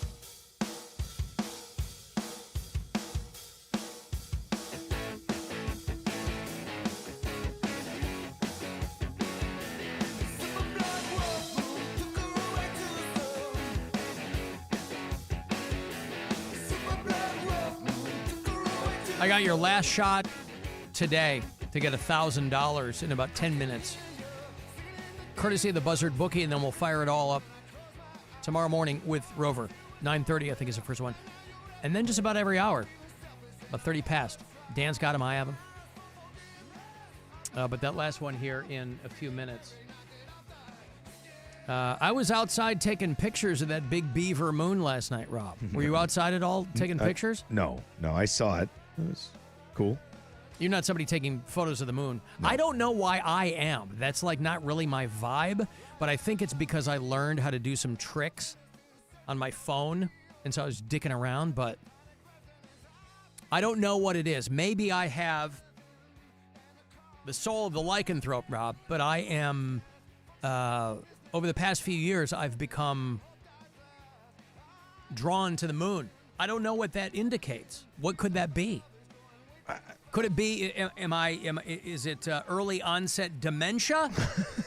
is our planet's only satellite calling to me to some degree? Maybe. I don't know. Maybe. It's not like I'm equally enamored of all these moons. There's the blood moon. This is the beaver moon. Could it be the subtext? Could it be the double entendre that's getting to me? I don't know. Well, it has to be more than just you were able to take a good picture of the moon, because even if you took the best picture ever of the moon, it's still just a picture of the moon. I know this. I understand this, but I get in there and I get it so detailed that you can see the craters and the shadows, and it's, Now, the question is, great, but what the hell do you do with that? Well, nothing. That's my point. It made you happy, and that's what counts. But this brings us full circle. Why is that? Why am I so enamored of the moon? Satellite in my heart. Yeah. I'd opt for the POD satellite. But listen, Dave Matthews Band, he does fine work too. Do we play POD satellite? I bet we don't, do we? Anywho, last night I'm out there like a dummy in my driveway taking photos. It was cold, man. It was so cold. Oh. Yeah, cold all day. I looked out the window. I'm like, oh, look, there's the moon. It's big. We're supposed to be snowing this weekend, I think. Yeah, Monday, Tuesday, right? Yep. I thought over the weekend, but maybe not. Sunday, I'm going to be in Parma Heights. And I know you're asking yourself, Alan, why? I'll tell you, because I love rookies. And that's where they're sending me this Sunday for the Bud Light Football Face-Off Challenge. We call it the Cox Out pregame because we're watching the game. We're getting the ball into the hole, baby, and hopefully getting you to Vegas and maybe the Super Bowl. So when the Browns are on the road, we kind of switched it up a few seasons ago. I used to do home games. Now, when the Browns are on the road, I go out, hang with you guys, and I'm going to be at Rookies on West 130th. You know where it is if you're out Parma Heights way. know exactly where Rookies is. And I haven't been there in a minute, but I love that spot. So I'll be out there Sunday from noon to 2. Noon to 2-ish. I always hang out for a little bit. Yeah, you do. But we start at noon. We go till, ? Noon to 2. Yeah, you asked if I was going. I can't. I'm going to be away. I know, this you're going to be in weekend. Rhode Island. I forgot all about, in Virginia. I was just trying to, oh, right. I was trying to include you. I appreciate that. Mm-hmm. So it's Sunday, Rookies, Parma Heights. It's right there at the end of like a strip mall there. Yeah, we've been there before for something, haven't we? No. Not for the show. Nope. I've been there as a civilian. Okay. On a couple of occasions. We've never gone for the show. Okay. I thought for some reason. I've never had an appearance there. I've only gone on my own. On the subject of the moon, the next trad wife abomination is moon water. A mom influencer online is purporting moon water. When the moon is out there doing its thing, some people believe, well, I'm not even going to say some people believe.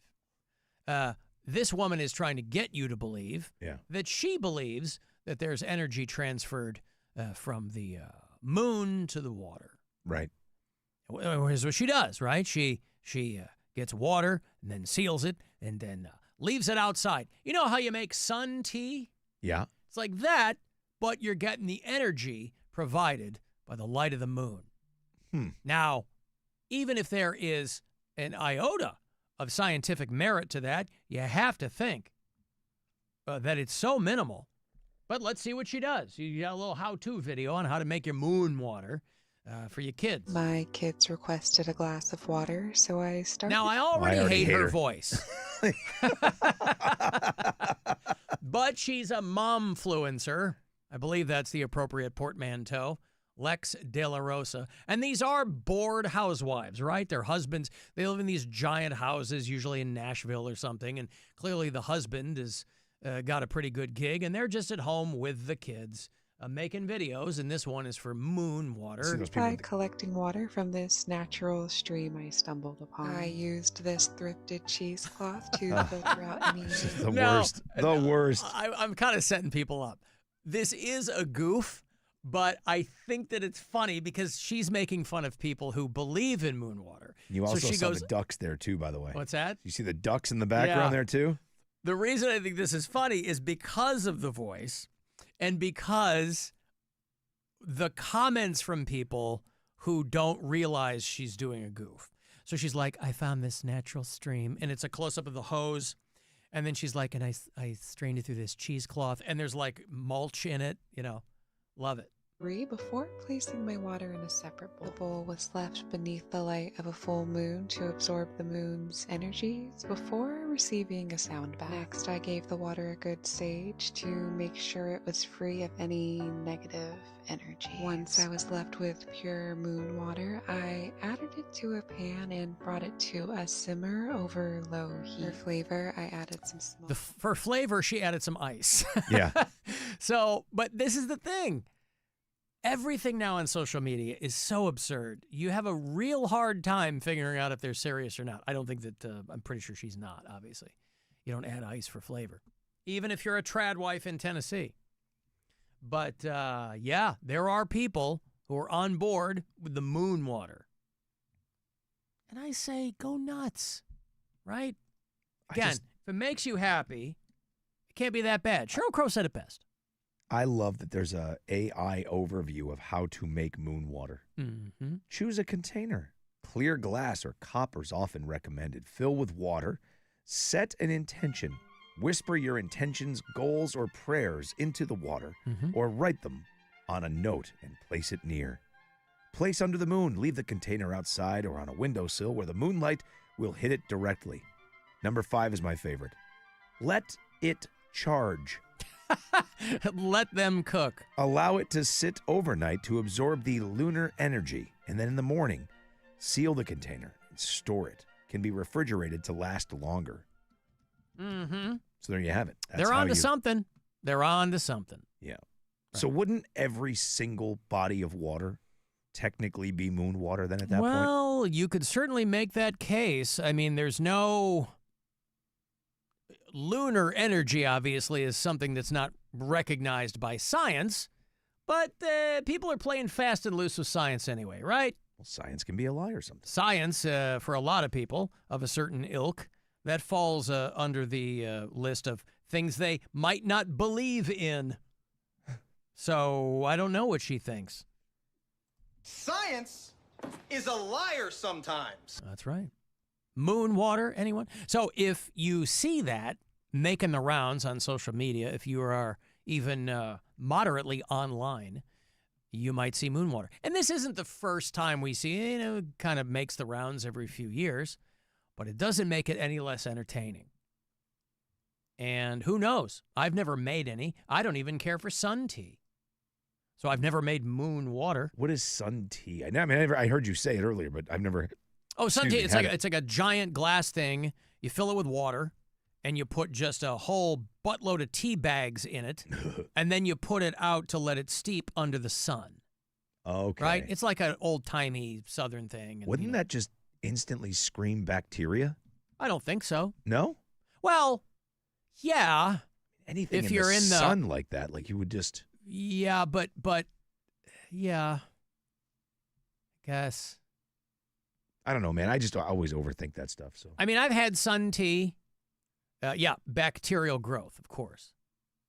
The primary concern is that the sun heats the water to a temperature within the danger zone, 40 to 140 degrees Fahrenheit. Again, I can't imagine that the sun is going to heat your water to 140 degrees Fahrenheit. What the hell do I know? All I know is, and again, I'm not a big iced tea guy, but my grandma used to make sun tea a lot. And it was pretty good. I never got sick. I'm not telling you what to do or not to.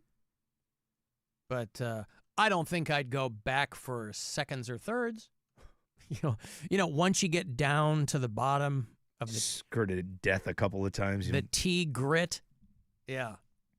Hey, is this tea supposed to be syrupy? No, I don't think so.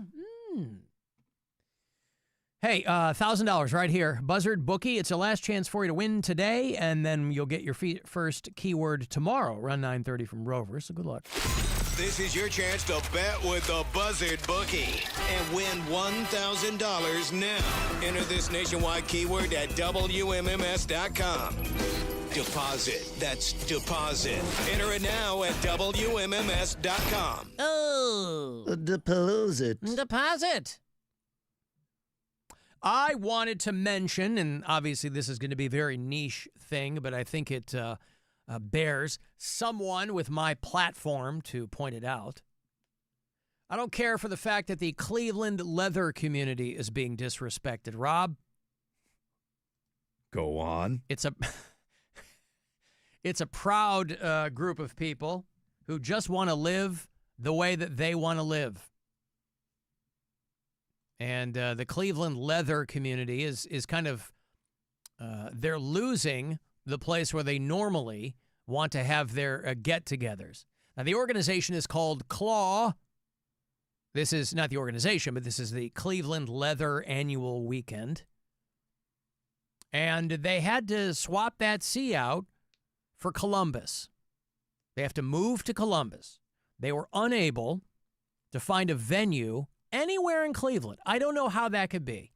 There are all kinds of hotels and ballrooms and event centers who will rent themselves out to any takers who can pay for it. I don't know why the Cleveland leather community has been so maligned. Now, it is largely a function of the gay community. Historically, leather communities come out of, gay clubs and bars and things like that. Not a ton of ladies, but it's not like they're not there at all, but it is mostly guys. And they've been doing the Cleveland Leather Annual Weekend for about 25 years. And they have to move it to Columbus. One man said, my mother had just passed away, and I immediately found this community of support at Claw. And so they had to announce, we got to take this whole road show to Columbus. They had never even considered leaving Cleveland. And so, I have a particular, I'm not part of the leather community. I'm not a gay man. But International Mr. Leather, which is world-renowned, that convention, was started in Chicago, Illinois. It came out of the Chicago gay scene. And it would celebrate all things leather. Now, I know this firsthand because when I was a wee lass and I was interning on a morning show in Chicago there, big morning show in Chicago, when I first got my start, Rob, before I was on the air, I was an intern, and I was like a stunt boy, right? They would send me out to do stuff. I would do man-on-the-street stuff, and I would be dressed up as a lobster on Michigan Avenue getting tased, that kind of stuff. And one year I had to cover International Mr. Leather in Chicago. What did you have to cover him with? It started in the late 70s. What's that? What did you have to cover him with? Oh, I didn't cover them with anything. Oh. I had a trusty tape recorder and a microphone, and I was dressed in regular clothes, in street clothes. I think I looked like a real dork, too, right? I had probably like a PK polo on, probably some version of salmon colored. I don't know. I didn't know who I was trying to be yet. And I think they still have International Mr. Leather in Chicago, but like every year, you'd get thousands of people from a couple dozen countries who would compete to become International Mr. Leather. And so there were a couple of years, I'm talking early 90s, when I was there at the Hilton Hotel Ballroom or the Chicago Theater and covering International Mr. Leather. And then I would take my tape back and I'd cut it up and I would submit it to the morning show host, and everybody would, have a good larf over my questions and their answers. But here in Cleveland, they have to move to Columbus, which I have to assume is probably a little bit invasive because Columbus probably has their own leather community. Everybody's probably going to get along. But these are born out of gay bars, right? And BDSM and kink bars and things like that. And so I did see that, and it doesn't affect me directly, but I do have, if you will, a soft spot, Rob, for that community because of 30 years ago when I was trying to make my name in this godforsaken business, and I was sent out to cover this annual event there in Chicago. They spun it off into something called the Black and Blue Ball. And they had a leather pride flag, and they were, so it's very much a lifestyle. It's very much one that is inclusive. They did spin off into International Ms. Leather, and I don't know if that's still going, but I know it was going for a while. They probably felt left out. But it was a couple of gay club owners in Chicago that started International Mr. Leather in the late 70s. Just see like the street fight between the Columbus Leathers and the Cleveland Leathers just out there snapping. Yep. That's right. Once you're a top to the end. And it's some for everybody, right? Yeah. Yeah. 28 countries spanning 6 continents have officially sent at least one contestant every year to compete at International Mr. Leather in Chicago.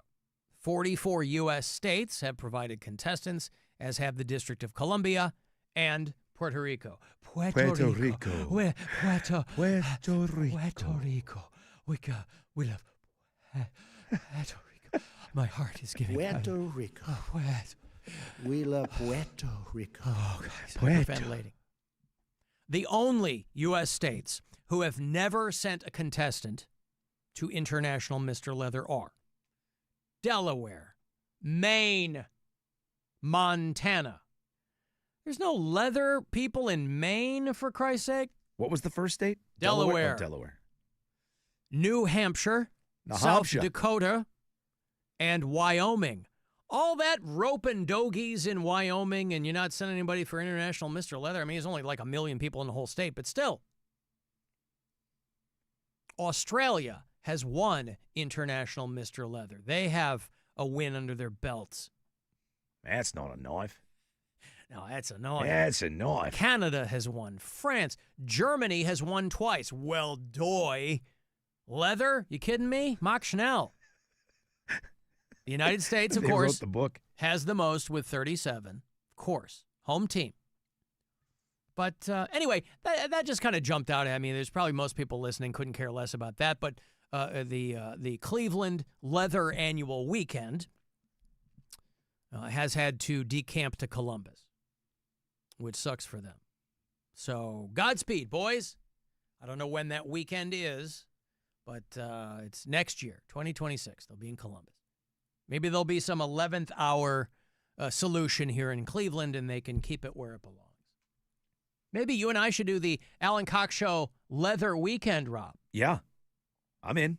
I got some great assless chaps at home. Well, that's redundant. We would be the only two straight guys there. Speak for yourself. I mean, that would be awesome. Yeah, that would be cool to be the. Yeah. Dave, you look good in chaps. Are you in chaps? Yes, I am. A famous picture of David Lee Roth in the mirror, right? Wearing those chaps. Pre or post show? Yep. What happens if you got to poop in those chaps, Dave? Oh, God, I'm running. Oh, yeah. Woo! All right. Let me take a break. 35192. You got Cavs basketball tonight, 6:30 pregame, and 7 o'clock tip-off tonight against the Sixers downtown on the Buzzard. The Alan Cox Show. On 100.7 WMMS.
MS, Cleveland. Call the Alan Cox Show. It's for living out radio workplace fantasies. And if I have to explain that to you, it's clear you don't deserve it. 216-578-1007 or 1-800-348-1007.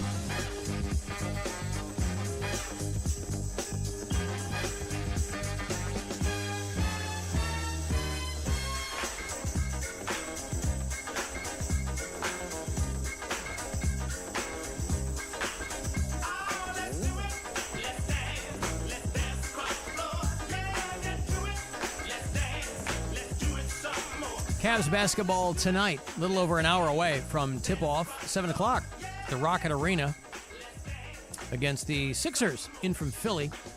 6:30 pregame and 7 o'clock. Also listen on the iHeartRadio app. Tomorrow, very excited, the hilarious and lovely Kelsey Cook is back on the show. She is doing the weekend at Hilarities, and she hasn't been on the show in a minute, so I always like seeing her. She and her boyfriend, Chad Daniels. Very, very funny people living up there in Minnesota. So we will catch up with her. That'll be tomorrow in the 4 o'clock hour. And golly, I couldn't be more flattered, Rob, at all the messages I'm getting from people suggesting that if I entered International Mr. Leather, I'd probably have a really good chance of walking away with some accolades. Also, just as many people checking in to ask you and I if we are stupid.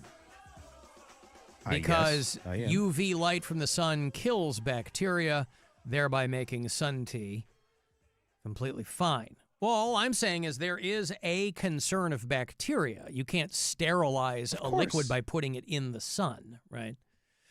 But yeah, hold on. Any opportunity that people get to call us stupid, they grab it with both hands. Sun tea is made by steeping teas, blah, blah, blah, blah. While popular, it can pose a bacterial risk because the water may not get hot enough to kill microorganisms, so it's recommended to refrigerate promptly and discard any leftovers after 24 hours. You also it goes on to say, below me, sir. Or madam. Or madam. But you got to really seal that jar, too. Oh, yeah. You do have to do that. Yeah. Yeah. So the people who are like, the sun kills bacteria. First of all, I get what you're saying, but it's not like nobody's ever... It's not like no one's never gotten sick. Double negative? From sun tea. Anyway, I would rather focus my energies on the people who are saying that I should get into International Mr. Leather. Now, again, like I said, it is largely, almost exclusively, the domain of gay men because it was born out of gay clubs and, different forms of expression. I am not a gay man.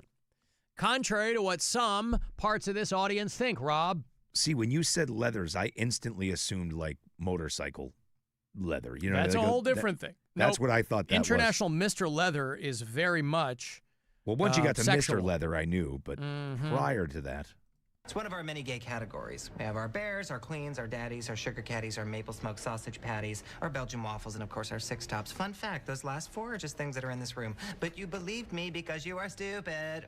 Wow, and what, pray tell, are you? I'm a soft butch. Mm-hmm. Butch. You homosexual! Now, that guy, to the best of my knowledge, didn't check in on the text to tell me, hey, you're a gay man. Get into International Mr. Leather. Now, I did have chaps back in the day. Oh, boy. As a goof, for a bit. Uh-huh. I was getting a Brazilian. Oh, it just gets better and better, doesn't it? You homosexual! Oh, Rob, my bum was as smooth as a baby's bum. We may have a leather expert online, too. Oh, yeah? Look at that. Hey, Richard. Richard, yes? I'm sorry? Who is this, Richard? Rich. It's Rich. No, this is Jeff. Oh, Jeff. Hi, Okay, Jeff. Hi, Jeff. What's up? I was just thinking, have you ever... Alan, how old are you? I'm 54 years old. Okay, so you're about the same age as I am. Do you remember the old Lowenbrow commercial? It kind of went like this. It went, here's to good times. Tonight, let it be Lowenbrow. Kind of special. Yeah, you remember that? Yep. Yes. And? Just wondering if you remembered that. Oh, this is the best. Jeff, you just wondered if I remembered a Lowenbrow commercial from the 80s? I don't know what made me think of that, but yeah. I don't either. Boy, that is a deep dive, but I do remember it. I was far too young to be able to legally drink. I would have been a freshman in high school when that commercial was on. No. Well, okay, maybe you're right. I don't know. But, okay. Hey, Alan. Just wondering. Yes, Rob. You remember those Folgers commercials when they would sing the best part of waking up is Folgers in your cup? I do remember that. It's pretty awesome, right? Thank you, Jeff. Okay, have a great evening. Hey, See you, thanks. Jeff. You too. There's Jeff who wanted to know if I remember banging into my equipment here, Rob. Wow. I'm so excited. Tonight, Let It Be Lowenbrow. Do you remember that commercial? No. Okay. Here's to good Why don't you and Carol come on over? Oh, it's too cold out. We got a great fire going, 4 steaks, and Lowenbrow are on our way. Oh, I think I get what he was driving at there. That sounded a little hinky, right? There's a couple of guys in their respective cabins across a frozen lake, and the one guy calls the other guy, "Hey, I got a fire and some Lowenbrows." You want to come on over? Lowenbrow is German for ball gargling. Oh, I'll be right there. Must say something more somehow. So what took you so long? Well, there's ladies in there. Let it be Lowenbrow. Hey, you're not going to have two couples raising steins of beer to each other in front of a roaring fire. So, again, the question, don't you still have your chaps? I'm sure that I do. They're probably in the tub marked porn. That would probably be the most... The right place for them? Yeah, I think so. But I'd have to go and dig them out. I'm not sure.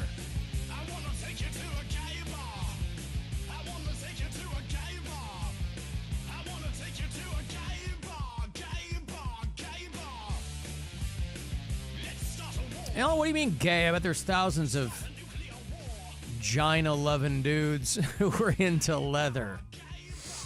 Some of them probably haven't even considered the touch of another man's calloused, welcoming, understanding embrace. You might be onto something there, right? I'm sure there's a lot of arrow straight guys who haven't subjected themselves to international Mr. Leather. Okay. Well, there you go. Alan, what if you re-pierced your nipples and grow a mustache? How about that? Yeah. Right? But then I'd have to have, like, the top with the cutouts. Because if you're going to flash the high beams, you better flash them. Alan, my mom used to keep sun tea in the fridge for like a week. Pretty sure she was trying to poison us. I don't know. Clearly not erring on the side of caution. Tonight, Let It Be Lowenbrow. You have to be an existing title holder in order to be considered for International Mr. Leather. What does that mean? An existing title holder. Maybe you had to win your state first? Oh, I see. You can't just show up. Had to win your local event? Here I am. Okay. Are you the current title holder for Ohio? No. I don't know. Then you need to leave now. Is title misspelled in this instance? Alan, Bridgetown, Jacksonville, Florida, listening live to the show today. You quickly mentioned you were in a lobster costume on Michigan Avenue getting tased. I need more details, sir. Hit the show. Bye. Yeah, right. Thank you. No, it's just one of the dumb, back in the day, you wanted to make your name. If you got, you had to be like stunt boy. I had to do whatever they asked me to do. Yep. And we were on the 37th floor of the John Hancock building. So it wasn't just like taking a couple flights of stairs and you're on the street. And so there were all kinds of different things that had to happen. And there's a famous seafood restaurant in Chicago called Shaw's Crab House. And one of the jobs that I had in summer in college earlier, this is before I got into radio, was a lot of times you'll see people flyering on the corner. And I had a job one summer flyering for Shaw's Crab House in a lobster costume. and it was their lobster costume. So I was just the latest in a long line of noble young men and women who donned the Shaw's Crab House lobster costume and stood on the corner of Michigan and Chicago Avenue at the foot of the Hancock Building.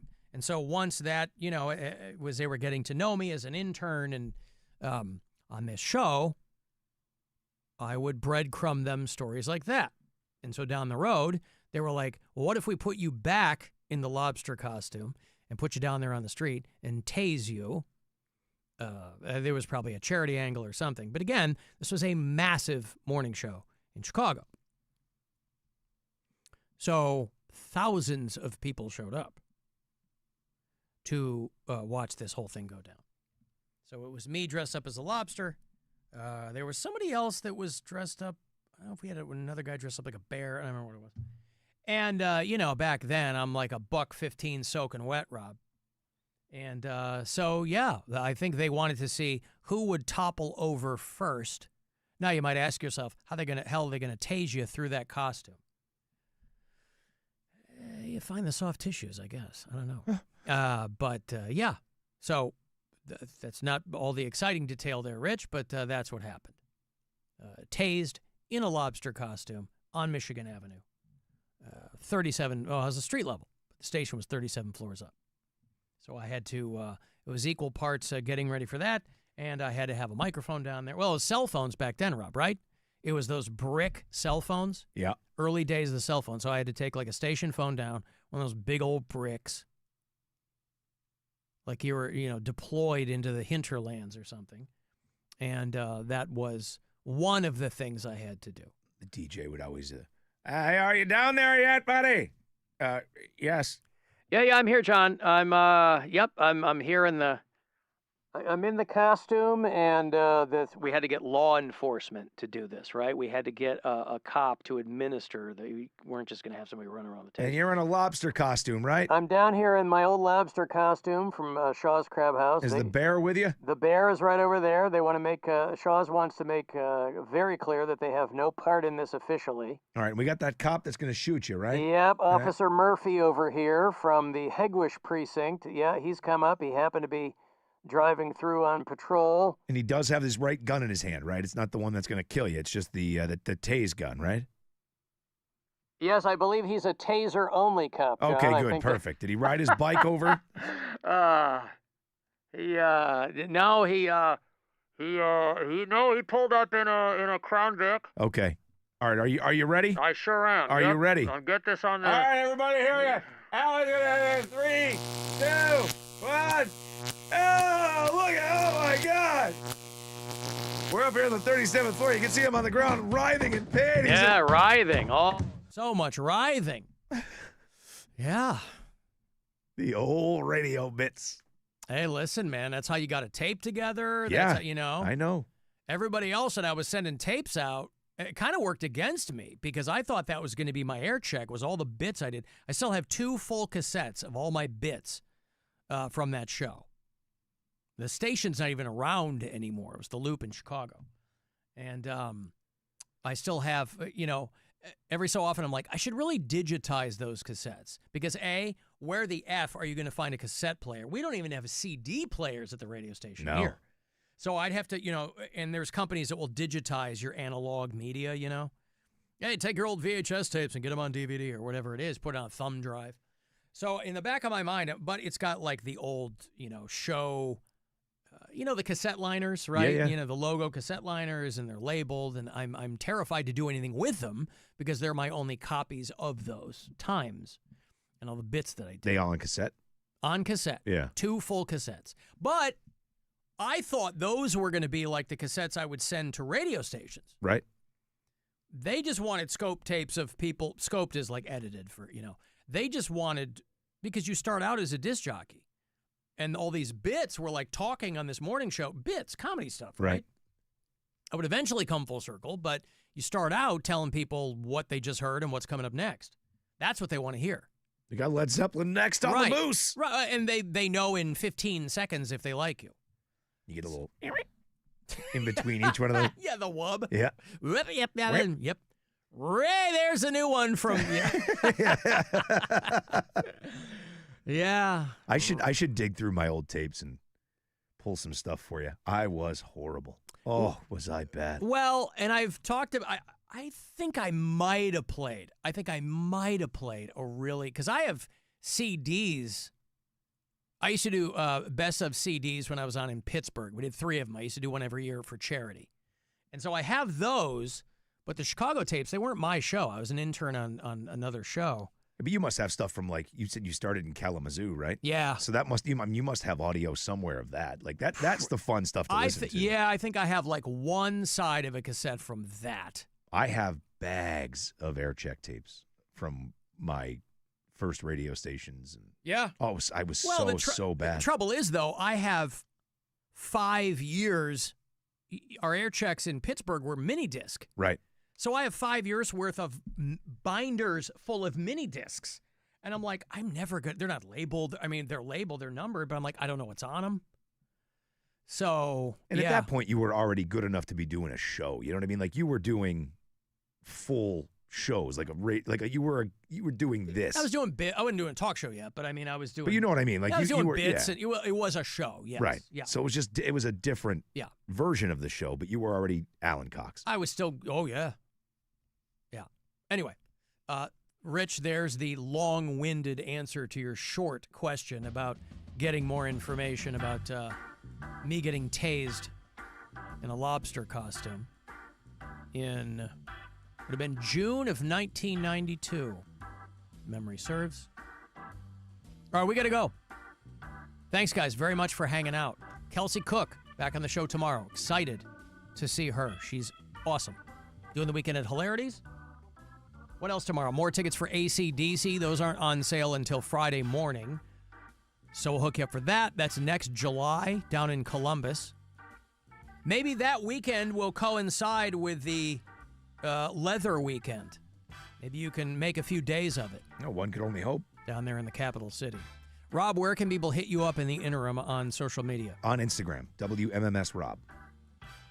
I'm Alan Cox Show on your socials. If you want to email me for anything, if you need Alan Cox Show stickers, if you want either Festive Glory Hole or Rob Hates Ducks, I'll be happy to send you those. Alan at AlanCoxShow.com for the email there.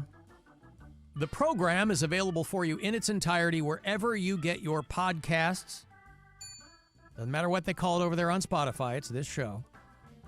But if you listen on the iHeartRadio app, you can drop us messages with the talkback button. Otherwise, voicemails are fine, too. The After Hours line is always there, 216-986-8903. And that's it. Thanks, guys, very much. Talk to you again tomorrow around 2 o'clock. More money to give away every hour from the Buzzer Bookie. And I'll see you in hell. Just before we go, I'm going to go to the bathroom for a bit. Not to cry about you leaving, but just to take a huge dump. So